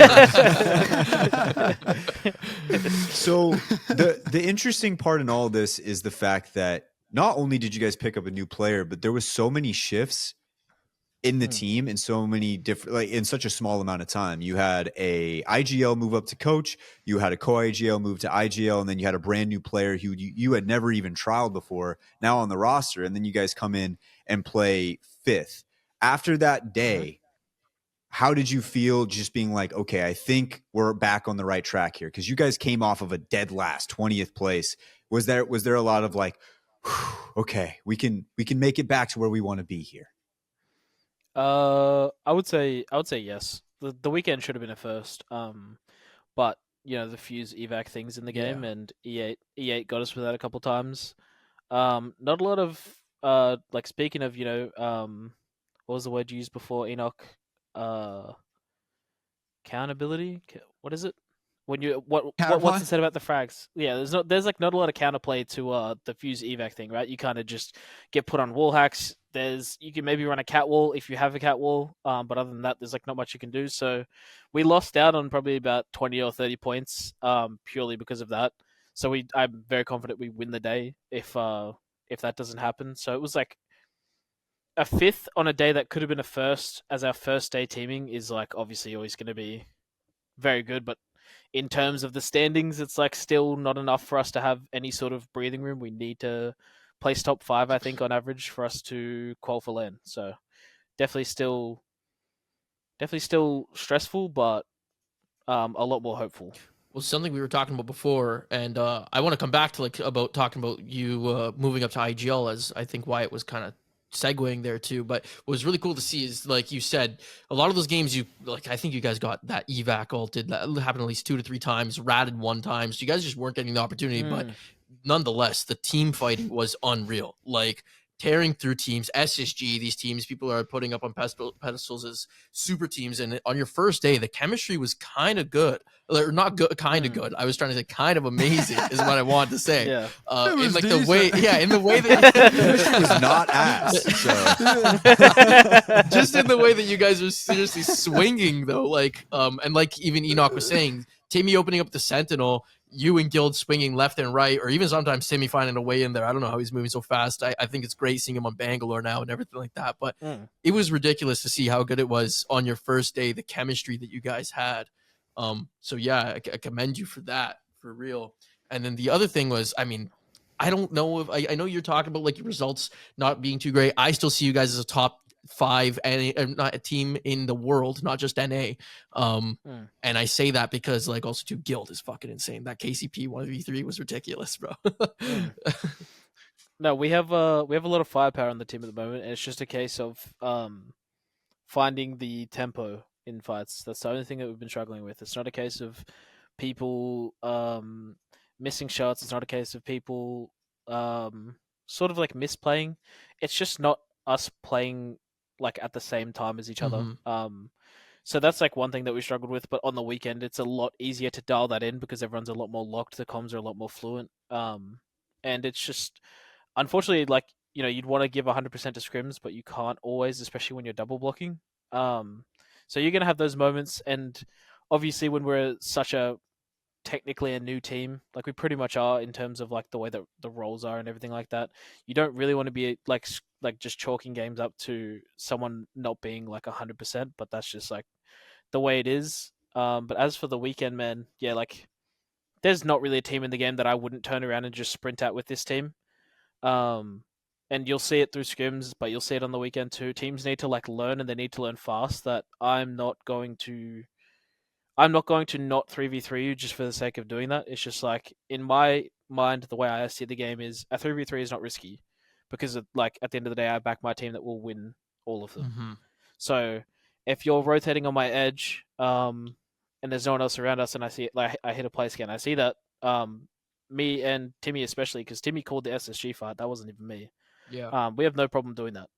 I think at the end of the day, there's Falcons, SSG, teams that you are putting on a pedestal, but we're no different. You know what I mean? 100%. In a raw 3v3, there's probably very few teams that I would say can even consistently keep up with us, let alone like go 1-4 with us. The interesting thing in all of this for me is very rarely, I think, do you see like an IGL switch, and especially in like the middle of a season. And I think the interesting part is when you were deciding who you wanted to team with or somebody. I know the options were limited, but what came first in your mind? Was it, I'm just going to switch to IGL, I just need a player? Or was it, I need to find an IGL, but with the limited options, you kind of switch and you're like, okay, well, I'll step into that role? There is like maybe 4 IGLs that I would let IGL me. Pretty much it's like Hal, Zero, Empty, and then maybe I would let someone from another region, but I'm not too sure. So Strafing was actually on the short list of people that I wanted, because I think the way that he sees the game is how you win lanes, and I think you've seen him come very close. I don't think he has. I don't think Triple M and K is like the meta, necessarily. So I think, if he had double controller doing what he does, if you guys know Strafing well enough, it would be infinitely better than, 2 MK players, because we're just more consistent.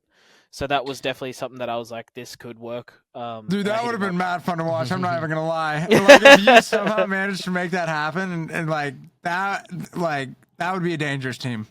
That would be a dangerous team, no It doubt. we talked to him. The offer was there.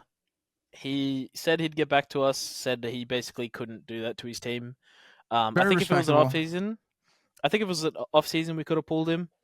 But I think because it was mid split, he can't just bail on his team, which I completely understand. It's like, it's hard to it's hard. It was hard for Timmy. I get it'd be hard for him.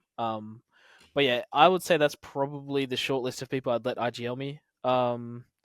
Maybe some other IGLs, but can't say names again because I don't want to blow up teams. But yeah, then it was just a case of, I've always been able to IGL. If you've watched me enough, you'd know I do a lot of the calling when it comes to fights, when it comes to like those late game decisions and stuff like that. The macro part was something that I was just not confident in. But when you get put in a situation where it's like, sink or swim, I was confident that I'd swim, so I just ran with it. Also, you've been surrounded playing with MT for so long now, and not just MT, like, some of the best IGLs in the game, like you mentioned, Zero. I don't think you guys ever competed professionally together, but you guys have played together a lot just in your history of coming from the same region. I know that whole group of 7, 8 APAC South guys, like Australian guys that all play together constantly. So, I mean, you've played with the best there is. Like, you can step into that role. I mean, talking to Strafing in the past, that would have been an interesting roster, because I'm pretty sure his view is even that Triple M and K is not the way. He just rolls with it because of Easy Flash. That's what he's told me a couple times. I don't know if his opinion has changed in the last couple months. Yeah, Easy Flash is one of one. Yeah. When he plays the game. Yeah. His issue at the moment is he's not playing the game, or he's very on and off with it. It was the issue that also was happening like last split. But when he's playing the game, he's like up there with the Timmys, Zeros, the Oblies, like all those like insane MK players, and not for a single second do I ever doubt Easy Flash when he's actually like playing the game, because he was someone that even I wanted back when we made the fussy swap, if you guys remember that. Yeah. Exactly. No, that guy's ridiculous. Everyone, I think, knows that at this point. What I was also going to say, though, what was it like having to become an IGL right now in this matter with like the POI draft and such? Obviously it was like a lot harder than I'm doing that. Thank you. Obviously, it was a lot harder than what it was before. Ideally, I would have liked to start RGLing when it's I'm landing Echo and I'm getting stacks moored because Mm-hmm. game's a lot easier and I already know the macro. A big thing I've struggled with is figuring out the timings of the teams around me. And when you have to swap POIs every single week, it is very hard to one figure out the timings of the teams around you. But when the teams are changing as well, it makes it like a lot more difficult because teams become unpredictable. Um, so some teams are faster than others, some teams are slower than others. And you might see me on occasion like running into teams when I don't really want to.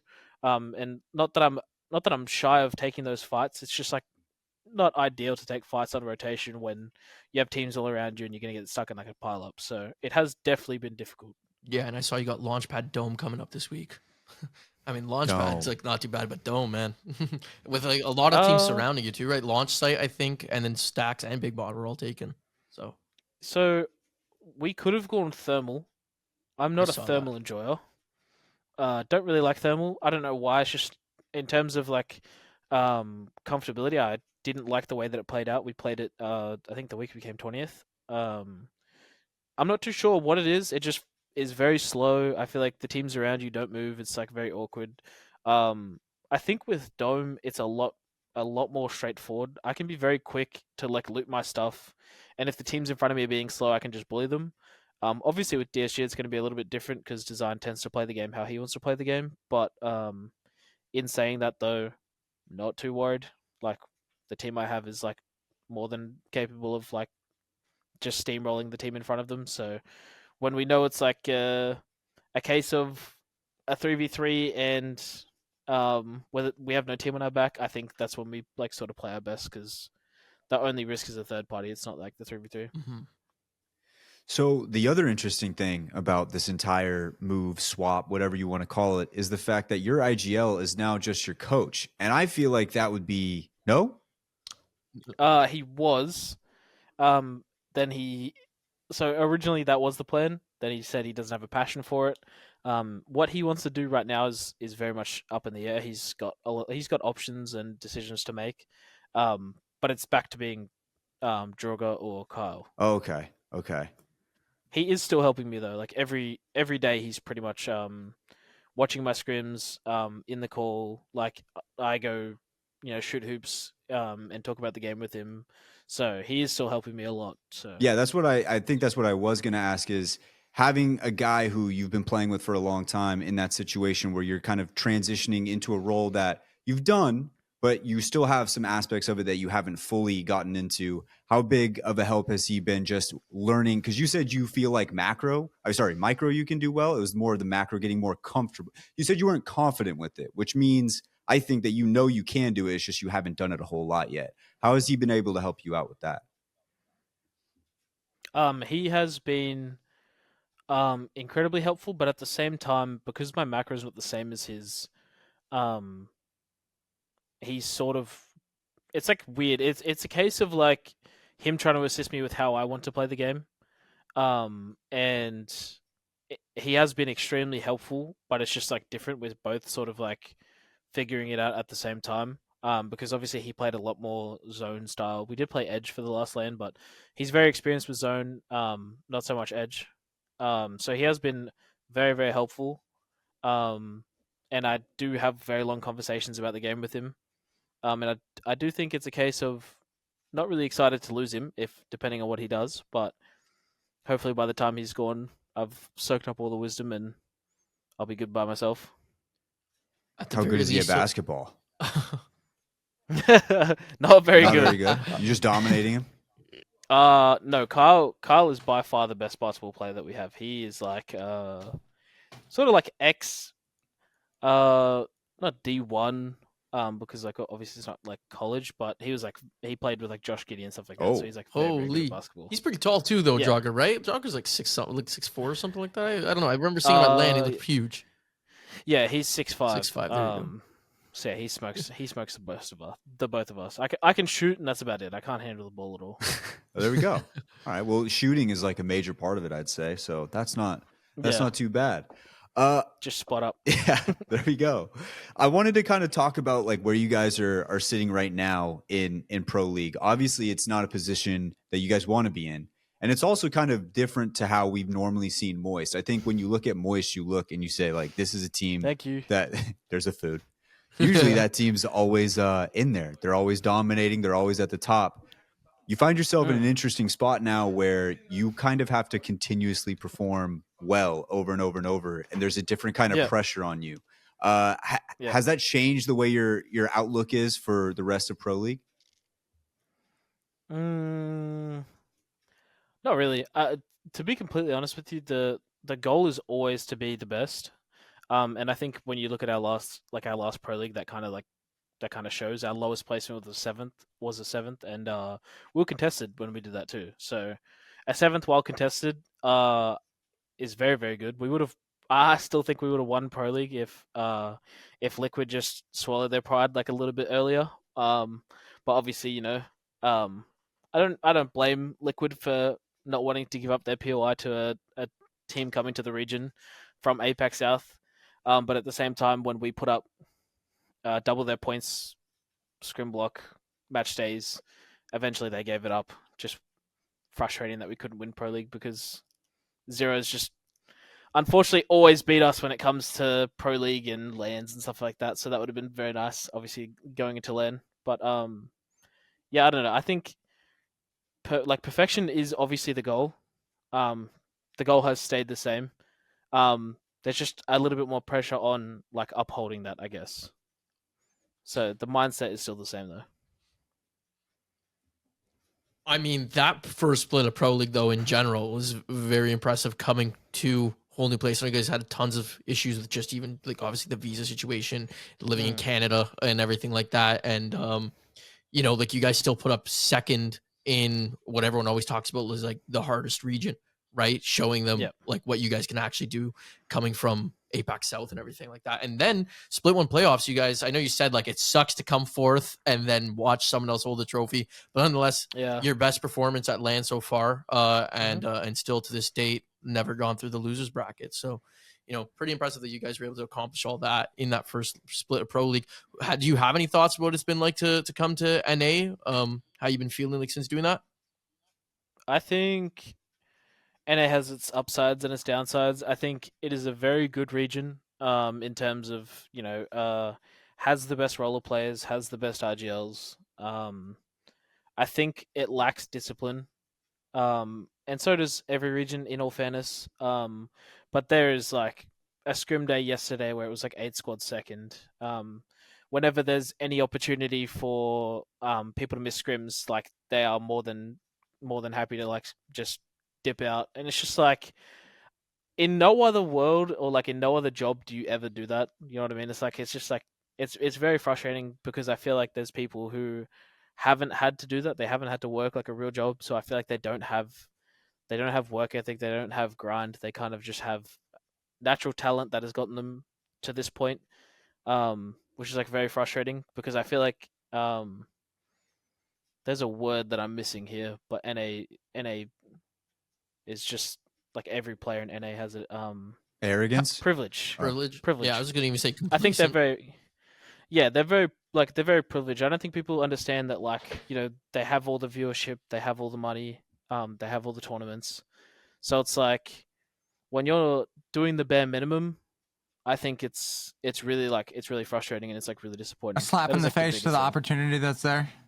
Yeah. For sure. Yeah, no, 100%. So when teams, you know, sort of like who don't work hard fail, I have like no sympathy for them because it's just like you kind of bring it upon yourselves, which is not the case with this team. We've just had an unfortunate thing happen, but we still put in the work. We're still trying to get back to where we were, but yeah, I think that's the biggest thing with NA. It's just like very privileged. I don't want you to name names, but like, are you saying this is like even top teams, like teams that are typically like, talked about like top 5, top 10 teams, or like, are these more so like the bottom teams that like, maybe some of these people are still working full-time jobs because it's not their full-time gig yet? I mean, there are players. I mean, I think the whole native roster. Um, I'm pretty sure. Like I know Arcan I think he has like a 9 to 5 Yeah, now. I think McLovin, when he was on the team, had like a 9 to 5. I think there are teams out there like that, and they still put in more still effort put in more than effort. some of the teams that don't have those jobs. But yeah, there are teams out there.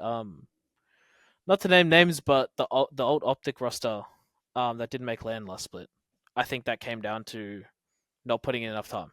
It's like a team with that much talent should never fail that bad. You know what I mean? And when it does, like you make the roster changes, obviously like they did, but like with my team, for instance, um, we never really we've never really come like we never come 10th. 20th. I didn't think I could do that even as a solo. I thought I could pretty much play solo on a match day and I'd not come 20th. So, um, when that happens, I think it's a bit more than like work ethic. But yeah, there's teams after teams. If I was to like have a look at like previous land quals and stuff like that, um, Xset, I love Xset, but did anyone here think that Xset wouldn't qual last split? No. Okay, so like you know what I mean. Yeah. And Koi works hard, and Nocturnal works hard. Fun, I'm not too sure about, but they don't work harder than the people next to them, and I think that's what I'm kind of talking about. It's like when teams are so good and they have so much talent, they don't work out. It's like so hard to not sort of pin it to just we're not doing enough. It is interesting you bring that up because I feel like every time we interview somebody from who at least came from a different region, they always say the same point about NA. It's always that there's a golden opportunity sitting in front of you, and a lot of people just aren't taking that time. Mm. Yeah, and the Yeah, only reason I asked is, I mean, like you said, maybe it does come down to like even the thing of privilege, like because like esports, like getting to be able to play video games for your full time job, make a good income.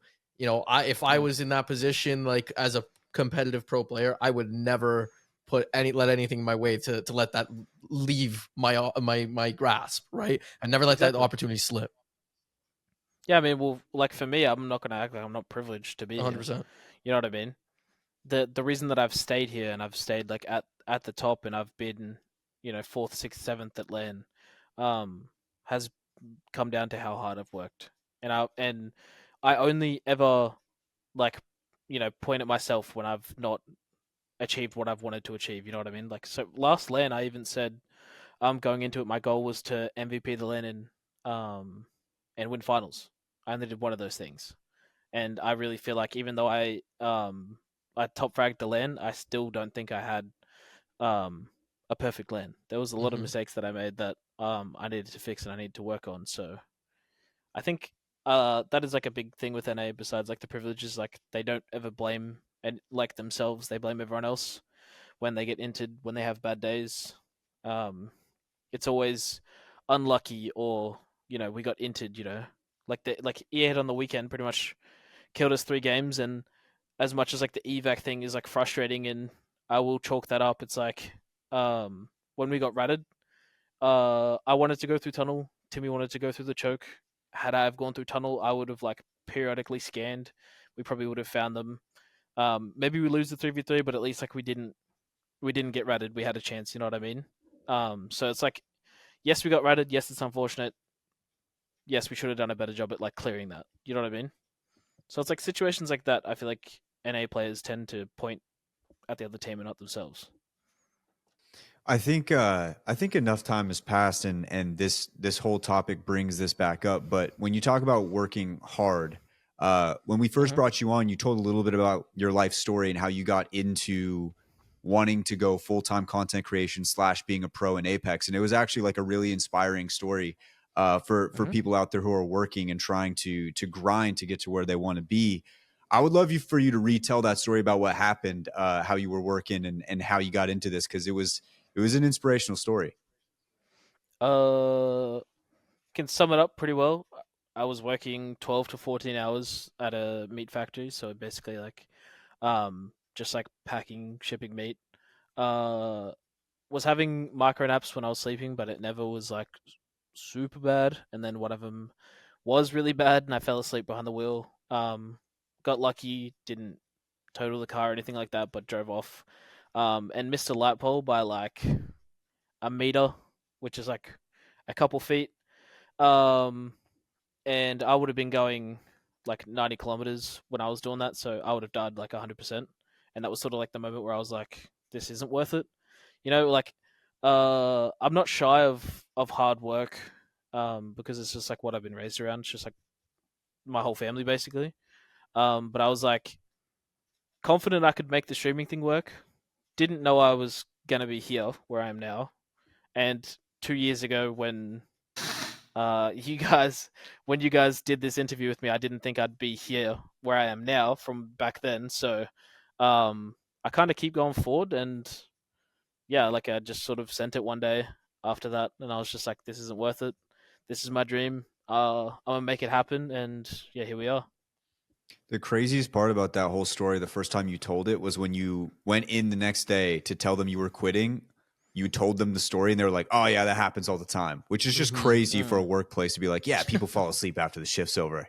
Happens. We understand. See you later." Like that was when I listened to it again. I was like, "All right, that's crazy that they just know that that's happening, and they're just like, it'll be all right, no big deal." Yeah, it's it's like it's like a country town, where I was like working, like not necessarily like a country town, but it was like kind of country. So I think they are like they're like very laid back, and if I was to, basically the vibe there, if I was to tell them what I was doing for work, they would be like, they'd kind of want to take the piss out of me, say that I'm soft, that I'm not doing hard work. That's kind of like the vibe they have. So when you tell them like something like that, they'll be like, yeah, you'll be right. Like, come in tomorrow, like do it again. Like that's just like that's kind of like an Aussie mentality of like, you know, you you lose a finger, there, and they'll be like, you'll be right.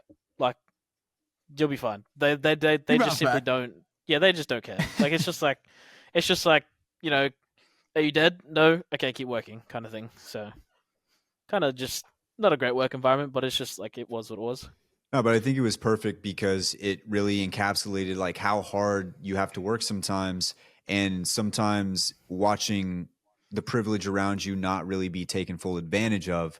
It can be frustrating. And I think for you, it is Mm. frustrating to be in the NA cycle and kind of see that there are some teams and some players who just have this talent and have this time and ability. And really, the time is the hardest thing to come by. Got very Yeah. fortunate during COVID. I think if you talk to a lot of these pros got very fortunate during the COVID time. Like that was where they were able to kind of build their brand. So, and it Mm. probably sucks for you to kind of watch it just all get kind of wasted coming from the Yeah. I'm background. not.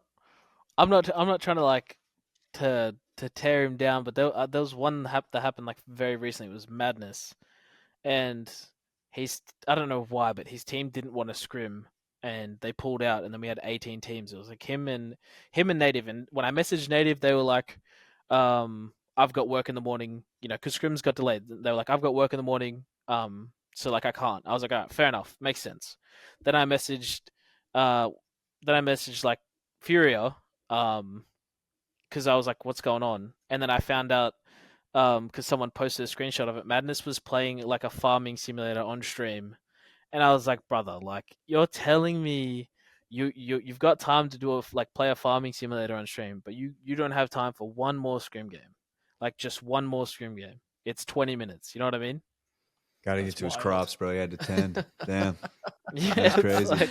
like that's what I mean. Those moments, I don't think people get it, man. Like those moments matter. Hmm. And even on my team, like we had a conversation this morning about like because the boys were playing Valorant, and I don't mind when you have like when you play those games and like that's like a wind down time. The biggest thing for me is like not letting those games like feed into Apex and like your passion for Apex and stuff like that. So like we had the conversation, and it was a good conversation because they both agreed. And a big thing was like they think that it helps with like util and stuff like that, and that it translates. And I was like, that's fair.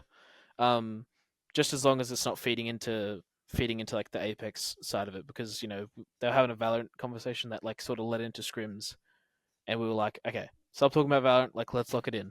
Hundred And then percent. like we got through the conversation, we were like, good, locked it in, had a good day.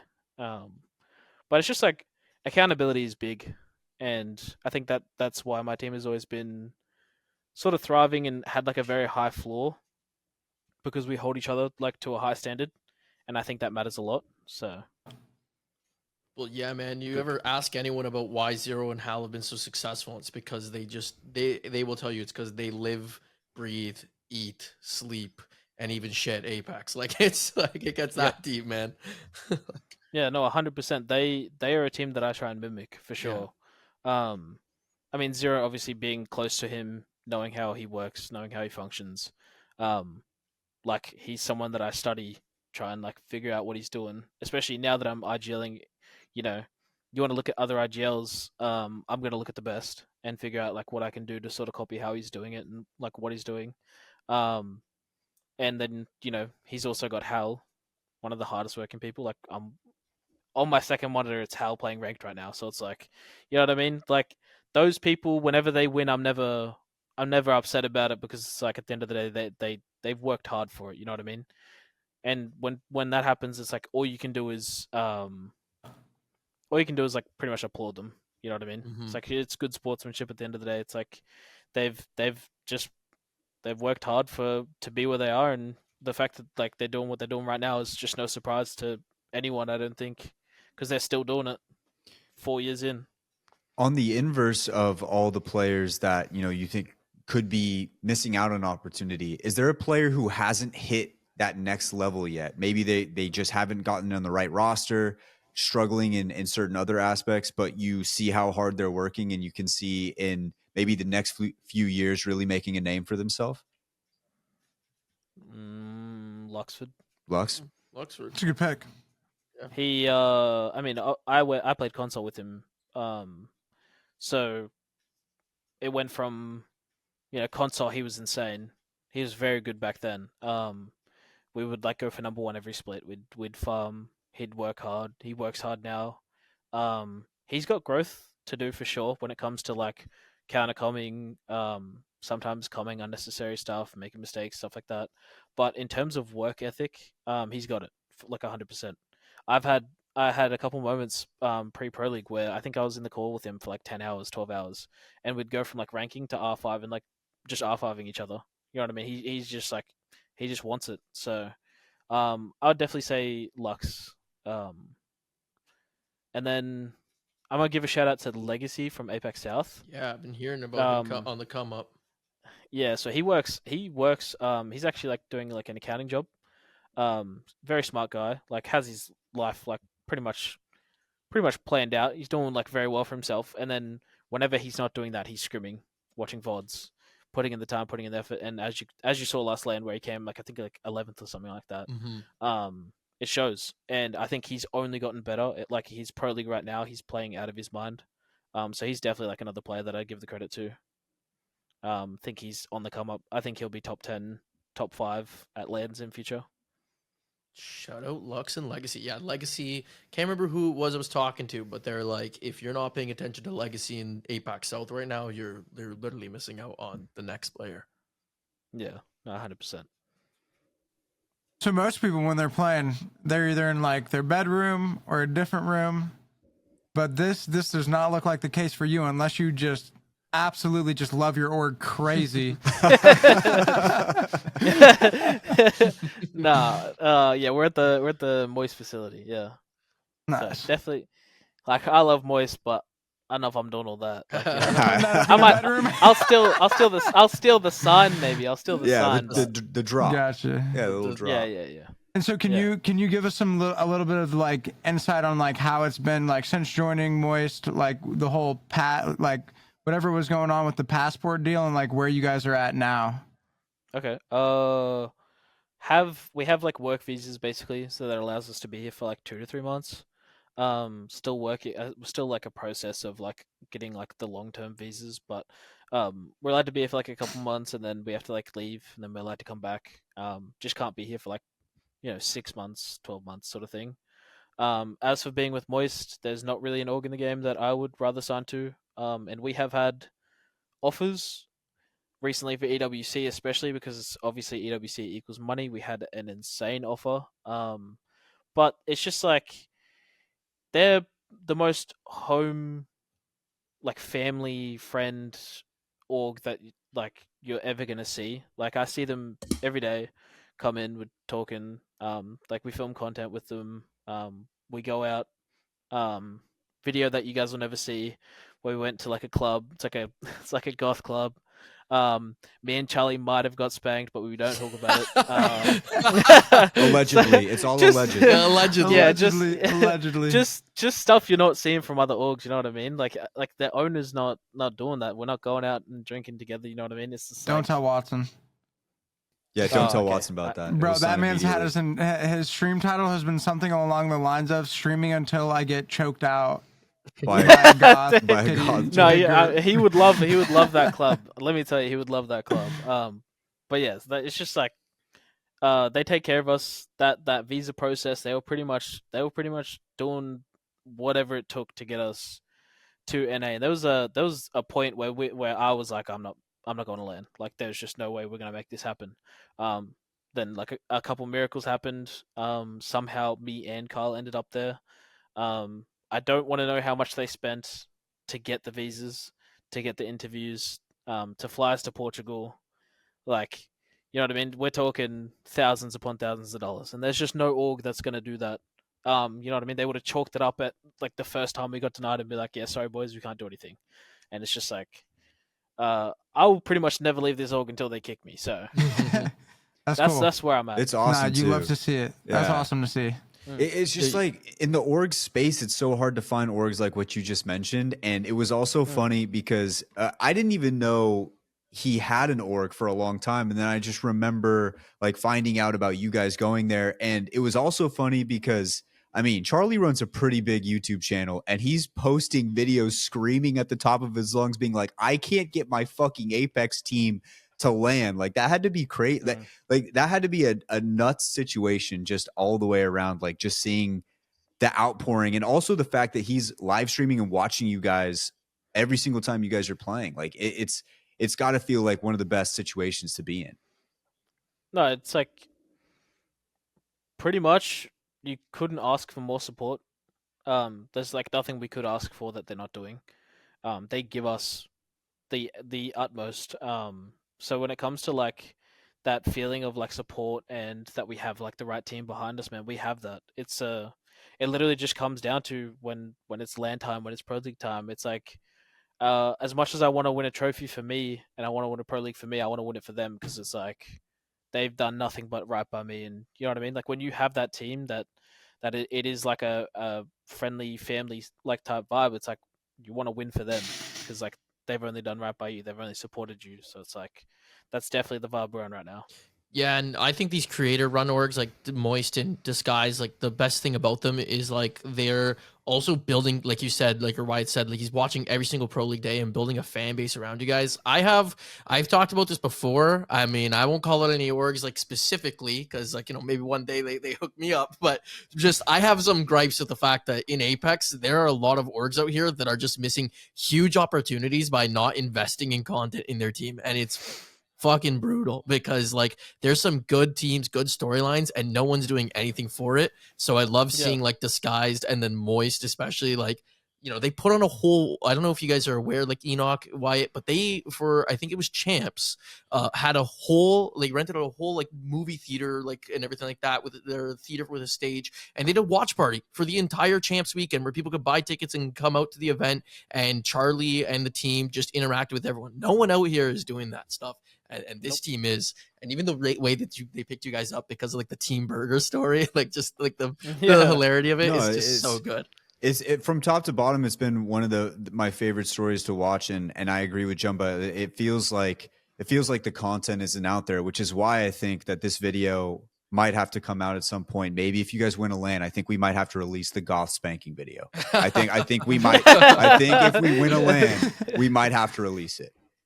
But if there we go. There we go. I got it. If I win a LAN, I'll do it. There we go. Okay. You can hold me to it. You can hold me to it. Oh my God. You guys heard it here first. Dude, I think Waltzy's going to be up on that stage celebrating, going crazy. He's got the trophy up and then...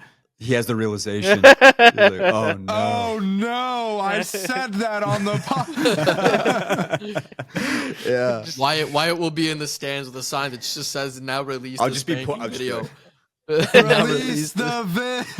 release the spanking video. Yeah.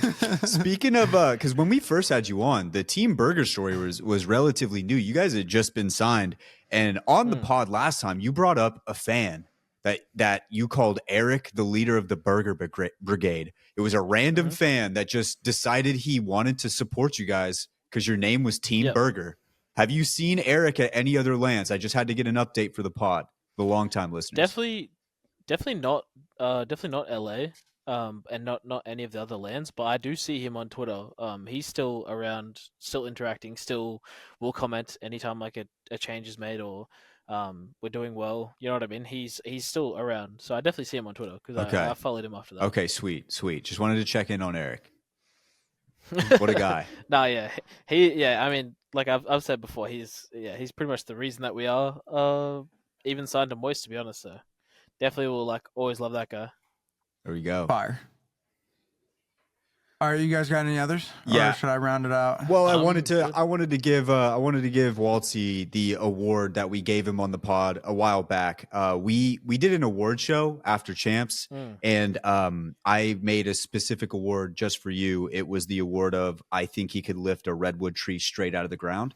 Because I saw you and I was like, holy fuck, he's big. So I wanted to congratulate you on winning that award on the Apex the podcast. Congrats. You can add that to the trophy What is case. a redwood tree? It's a gigantic tree. Big ass fucking tree. It's a big ass tree. Oh yeah, Yeah. Then I'm just fucking cranking one of those. Yeah, you could just probably rip one right out of the ground, maybe do 5, my 6 God, reps, dude. No, maybe. them things big. Were They're you- big Yeah, trees, big. bro? No, yeah, I I think it's Big live trees. I live in California and there's a redwood forest, and when you see how big they are like in person, it makes no sense in your brain. Like it doesn't compute in your brain how big they are. Yeah, that's insane. But you could probably lift one out of the ground. So congrats. No, I think I got Yeah. that. Yeah. Thank you. Were you? I think I saw a clip. Were you benching like 165 dumbbells? Is that what you're up to now? Where you at? Let me. Oh, kilograms. Yeah. I can. Yeah, Fortunately, I can tell Canada still does use pounds. We don't. 154 pounds is what I was doing. Because I was gonna ask Wyatt, how much do you In weigh? each hand? Yeah, in each hand. What the fuck? Yeah, Wyatt, I'd how be much do you dead. weigh, Wyatt? Like, No can comment, he no like Chest bench would you? rip in half. No Yeah, comment. you can grab him with one hand and throw No him around. comment. Bro, you could have a one Wyatt in each hand. Exactly. Yeah. That's what I'm And thinking. just The Listen. dumbbells might be taller than Wyatt. They might be taller than me too. Yeah, that's fair. No, that's fair. That's fair. But I think that leads into a good conversation too, because last time we had you on, you talked a lot about the gym and how it kind of had saved you and the mental health stuff. And I was kicking myself listening to that interview at work today because I was like, I wish we would have asked more about this. So because you had talked about how it helped you out during, some times of struggle for you. For anybody out there who maybe hasn't tried the gym, what was it that first got you in there, and how much has it helped you throughout your life up to this point? So originally it was rugby league, which is a Australian sport that I was wanting to take professionally, but it's a man's game injuries- for anybody who doesn't know. Yeah, That is no, a man's game. It is very fun and also very, very painful at times. So injuries pretty much put a stop to that. And then it was just obviously, health, but I wanted to be strong. I wanted to be like the strongest. So I was just like constantly going. And then it was like a mental health crutch at a point.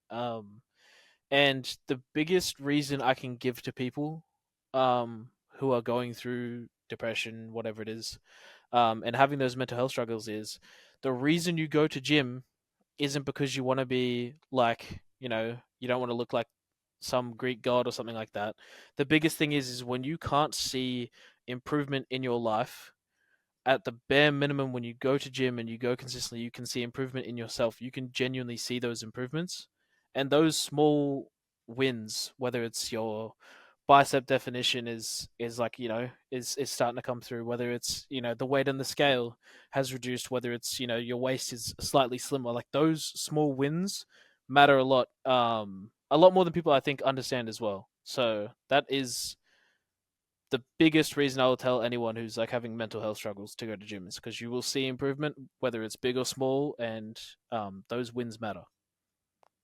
I love that. Jumbo, you it looked like you had one. No, You're all- I you wasn't. don't? I was just simply gonna say like I need to hear that. So like that's it. And I'm being serious. Like some days, like some Yeah, weeks, no, I go through shit. I'm 100%. like, yeah, like I have been so inconsistent with the gym. I'll go for like 4 months straight, then take 6 months off. But like, Mm. yeah, that's what I mean. I gotta get my ass in there because like it's true. Those little wins Yeah. will probably help me keep more consistent with other parts of my life. Yeah, exactly. No doubt. 100%. Hit 100%. him with it, E. All right, Wxltzy, you already answered the question I ask everybody who comes on the show because you've already been here, and so I get the opportunity to ask you the question that I ask everybody who comes on the show for their second time. Yeah. And so that would be from now and the last time you were on the pod. What is the most important thing you've learned? Ooh. Right. I learned it this week. The grass is not always greener. That is what I learned. And I will say that because the team change that we had to make, and that like he made, like that Matt made himself, as much as I told him the other day, I was like, there were moments in our time together where I was like, damn, I should just try gel. Like I should just try gel. I'm sick of this. Like I could do this better. And now that I've done it, I can tell you, grass is not greener. Like as much as I have confidence in myself and I know I'm going to be great and I know my team's going to be great, um, I really like am sort of frustrated at myself, even though I never said those things to him. It was just like, that's just arrogance. You know what I mean? And I need to not have those moments and those thoughts. So it's like, yeah, definitely grass is not always greener. That's beautiful. Well said. I love that. We neglected to ask the biggest question from this entire interview, and that is when you're at LAN, top bunk, bottom bunk. Which one are How we did going? we almost Good forget? We almost forgot. From We almost forgot. Bottom. Bottom. Okay, I'm locking it in. Bottom We got bunk another strong. bottom. We got another bottom. Wait, hold on. Wait. No, I've fucked this one up. Are you talking about when we're on stage? Yeah. On stage. Yeah. You And- want floor top level or you want to be bottom? on the riser? That's what, yeah. Yeah. Bottom. Okay, got Yeah, it. okay. Locked in. Okay. Yeah, no, because the top shakes and the fucking lights are brighter and it's colder and it's just That's shit. what we've heard. Bottom for Who sure. else said the top shakes? Someone It else said that. was Verhulst. Oh, I wasn't even here for the Verhulst interview. Yeah, Verhulst Yeah. said it. Yeah. Yeah. Okay, so I think bottom's winning now. I don't know 3 the to scores. You're 3 the to one with the- 1. I think it's 3 to 1 right now. We just started asking it just a few weeks ago, but now it's our favorite question. We almost forgot to ask you. So I'm glad we got it in there.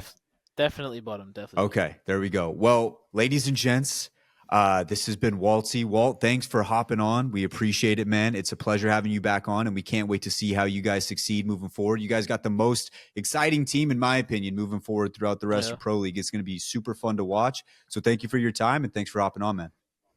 No, thanks for having me. It was good. All right, ladies and gents, that was Wxltzy. Shout out to Walt for hopping on the pod. It was an awesome time with him, as always. Always a great time with Wxltzy. Okay, ladies and gents, let's send it on down to the heart-to-heart real quick and send you guys on the rest of your week.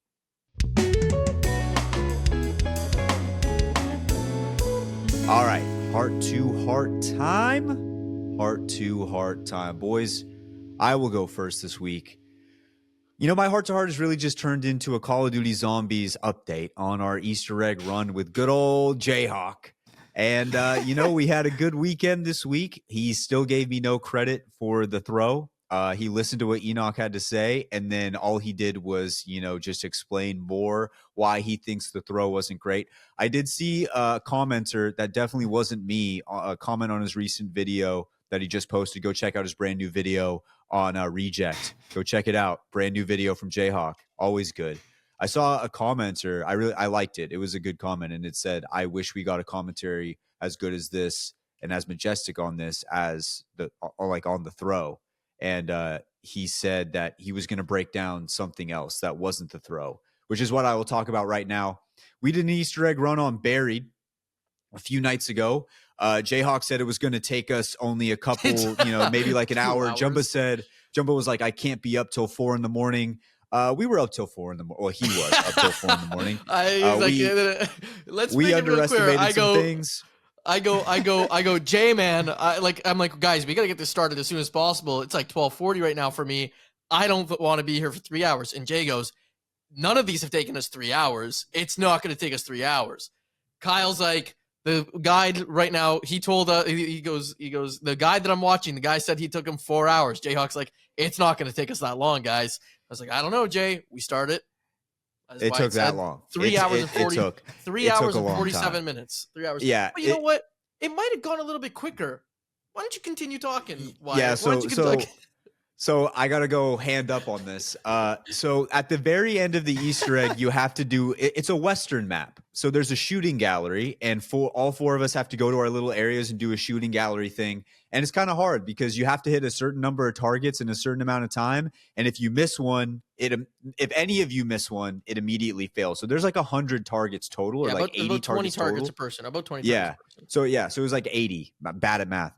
And so we had to hit those, and like every time somebody would miss one, and so it was going to take a while. We knew that it was going to take a while to get used to it and do this. But what you can do on that map is there's a guy named Cletus who walks around and he helps you. He's like a giant. And if you give him, most of the viewers who know Black Ops, it's Leroy. They call him Leroy. I call him Cletus. I call him Cletus. And so if you give Cletus the candy in front of a crawler, he'll pick up the crawler like it's a baby and he'll just hold on to it and it'll never die. I didn't tell them that it'll never die. And at one point, they were watching a YouTube video to make sure that they were getting their targets correct. And I had my controller sitting on my lap. This is where I game. Right here is where I record the pod, is right here where I game.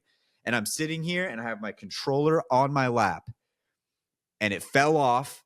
And the gun went off and shot Cletus, and he killed the crawler, and it restarted the round. And I knew how badly Jumbo wanted to get off, so I just pretended like he killed the crawler on his own. And Kyle goes, "What just happened?" And I go, "Fucking Cletus killed the crawler." There was no. And so no. I was First trying of all, to that was keep the the second vibe. time. Oh, yeah, I was going to get to the first one right now. I did it once before. Yeah, so I did it before too, and I forgot I had Galvanuckles. And when Cletus is holding the crawler, usually if Cletus isn't holding anything, you can knife him and he'll run with you, because usually he just walks super slow. And I thought I could just knife him with the zombie, which probably isn't a smart play on my part. I thought I could knife him with the zombie so he'd run over to where I needed him to get to. It killed the zombie. That was that. So it had already happened once before. Vibes were low. I mean, it's late. We keep failing this challenge. Controller falls off my lap and shoots Cletus, and I just pretend like Cletus. And the first time it happened gave me leeway to make it sound like the second time it happened again. So I just made it sound like Cletus did it. So hand up, Cletus. I want to apologize for throwing you under the bus. When we finally did finish the Easter egg, we were all celebrating, and I was like, "Oh my God, thank God. I need to get this off my chest. I lied to you guys about Cletus killing the crawlers. It was me both times. I did it both times. Like I was the one who killed the crawler." And so I guess my heart this week is honesty. And honesty. It's never too late to fess up to your sins. And I lied 2 times in the sake of keeping the vibes high, because I knew Jumbo was like this close to getting off, and we were literally on the final step. So I was like, I can't just give up right now. And that's to people. I'm East Coast, so I'm 3 hours ahead of Wyatt and the boys. Jay's the closest to me, but Jay sleeps got that demon hour schedule, demon hour sleep schedule. So like him staying up late, he's chill with that. So like it was getting late for me. But like here's the also the full thing. Wyatt goes, I think Cletus killed him. But then proceeds to go, he goes, you know what? I think it's because I punched him with the Galvanuckles. He didn't say I accidentally shot him. Because he said that, if it was earlier where I could have been like, raise my voice a little bit and try not to wake up my family, I might have said, why the fuck are you messing around and fucking punching him right now at this point in the game? Because we were late in the game and every round took 20 minutes and I was the one with the ray gun. So we needed to get a crawler and I was stressed that I was going to accidentally kill the last zombie and not make the crawler, which would make us do another round. Like, so there was a lot of pressure on me. And like, it was 4:30 in the morning. And the other thing is I was hitting my damn shots every single time, clearing out these things. And Wyatt was also lying as he was over there fucking missing them. No, this time I wasn't lying. I wasn't lying when I was missing my targets. I just wasn't saying it first. I was waiting for Kyle to be like, I think I missed mine. I was like, I don't know. Like, I just wasn't fessing up to the fact that I was missing them because I was just like, if somebody else is going to fess up to it, why would I have to? Because somebody already fessed up to it. Just Like, not I don't being need to fess up now. Be honest. Yeah. Heart to hearts, be honest. Yeah. All So right. heart to heart this week, I'm going to be more honest moving forward. I look forward to being more honest on this journey in my life. I think that's one aspect of my life that I'm going to really work on here. And I think I need to even eliminate the not fessing up when somebody else fesses up. Like when Kyle's like, yeah, I definitely fucked up. I just need to be like, I fucked up too. To make him feel a little bit better, you know, like you don't want to be the only one who messes up, right? Like if he was messing up on the shots on the little shooting gallery, I could be with my friend and be like, hey, bro, I messed up too. So that's my heart to heart this week. In the spirit of honesty, being honest, you need to work on your streaming skills because I saw Apex, the podcast went live. I had the noti. I jumped in there. I typed first. I waited. I waited. And I didn't get a hey, hi, hello. His title was also Split One Playoffs Watch Party. I was first. In the spirit of honesty, I didn't have my second monitor up and running, so I just had the game going, and so I just didn't have chat open at all. So yes, you're correct. I need to be a better streamer. I need to have chat open. Enoch, his title was Split One Playoffs Watch Party, in like, it was Apex fucking buried Easter egg runs. The Call of the Dead and buried Easter egg runs. And then I will say though, with your monitor up, I will say, Wyatt, sometimes when you're doing the watch parties, I'm in there. I'll send like 6 chats, and you'll respond 30 minutes later. Like, so, Wyatt, you gotta. I'm new. you gotta read the chat, bud. You gotta read the chat. Hand up, brand new.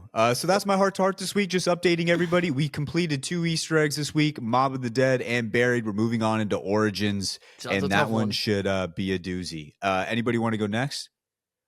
EU roll, because I think mine's good to cap off the end if you're cool with that. Yeah.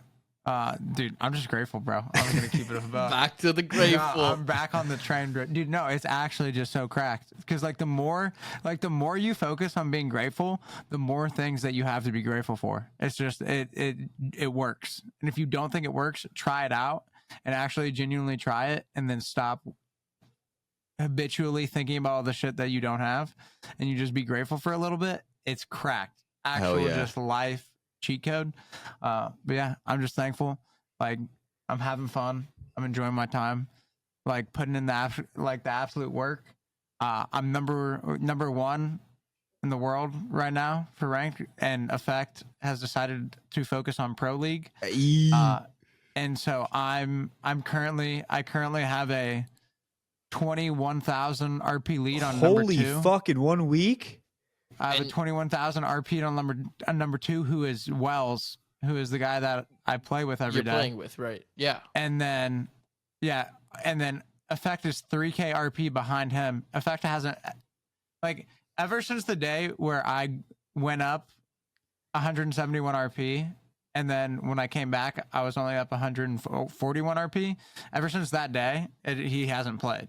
And so I'm up 21K on second, who I game with every day, and then the guy behind Effect is only like 351 behind him. That guy is an actual grinder. It appears that he's going for well spot, and so I put in another long shift today. I was gonna go to the gym, and get that working, but in an effort to.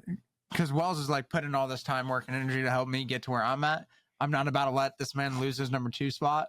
And so it's going to be a long week. Definitely going to keep the pedal to the metal and just like keep on putting in the hours. And then just same shit next season, dude. I'm just excited. And like, I'm just enjoying my time. I'm just grateful. You're the Falcons of being grateful. The Falcons of being grateful. You have such a huge lead on the rest of us here on being grateful. You probably have, I think, for the heart to heart, if we had Pro League points for gratefulness, it's got to be like the 92-61 that we got going on in Pro League right now. Falcons 92, SSG 61. We got to get our points up, Jumba. We got to get our points up. Yeah, it's a big gap. maybe even more, because 31 is only like a day win and like a bit, right? So like he might have Yeah, more than one day win on probably us more. for sure. That Probably being more. said, I like that he kept the streak going because I wasn't hitting grateful this week, so we got it rolling. What I was just gonna say simply is, and I guess it's kind of late even by the time we post this, but happy Father's Day, boys, and to all the fathers out there that Yeah. listen and everything like that. Thank you. Thank you, thank you. I think it's crazy. Like Enoch, you're only like 26, right? Yeah. Yeah, there you go. Like I'm like 25. I know Wyatt, you're only around like 28. I don't know how you boys do it. We're not that far apart in age, and I don't think I'm ready for a kid. But you're a dad on the way, and then Wyatt, you got 2 kids yourself. Happy Father's Day, boys. Dude, Huge it respect was for you. awesome. Yeah, love It was it. a Love it. great Just wanted day. to, yeah, I wanted to keep it simple, and I just wanted to say, like, I have a lot of respect for you guys. It's Shout out huge to the responsibility fathers. there. Yeah, shout out to the dads. Shout out out to there. the dads. Shout out to the Yeah. fathers out there. Shout out to the fathers. Thank you, Jumba. I appreciate that. Yeah, for sure.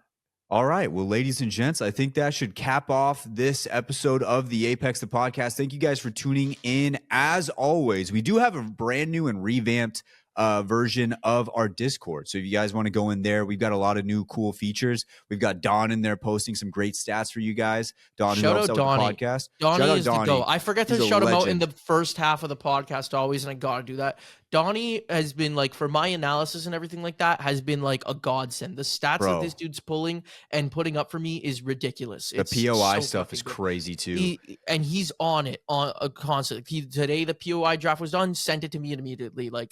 And it's been so good for helping me break down a lot of the stuff that I do now. So yeah, shout out Donnie. Dude can make a spreadsheet on paint drying. Like, dude, he's got spreadsheets galore. So shout out Don. Big shout out to Don. Also shout out to Connor. He's Progents inside the Discord. He's also in there active as well. We also opened up like a little prize picks area for people who are sending in picks for stuff when we're doing the watch parties. So that is all there. That is all available. Thank you guys for tuning in as always. Follow us on our socials and check everything out. And then let's get ready for another weekend of Pro League, baby. Thank you guys for tuning in. We'll catch you guys next week. See you.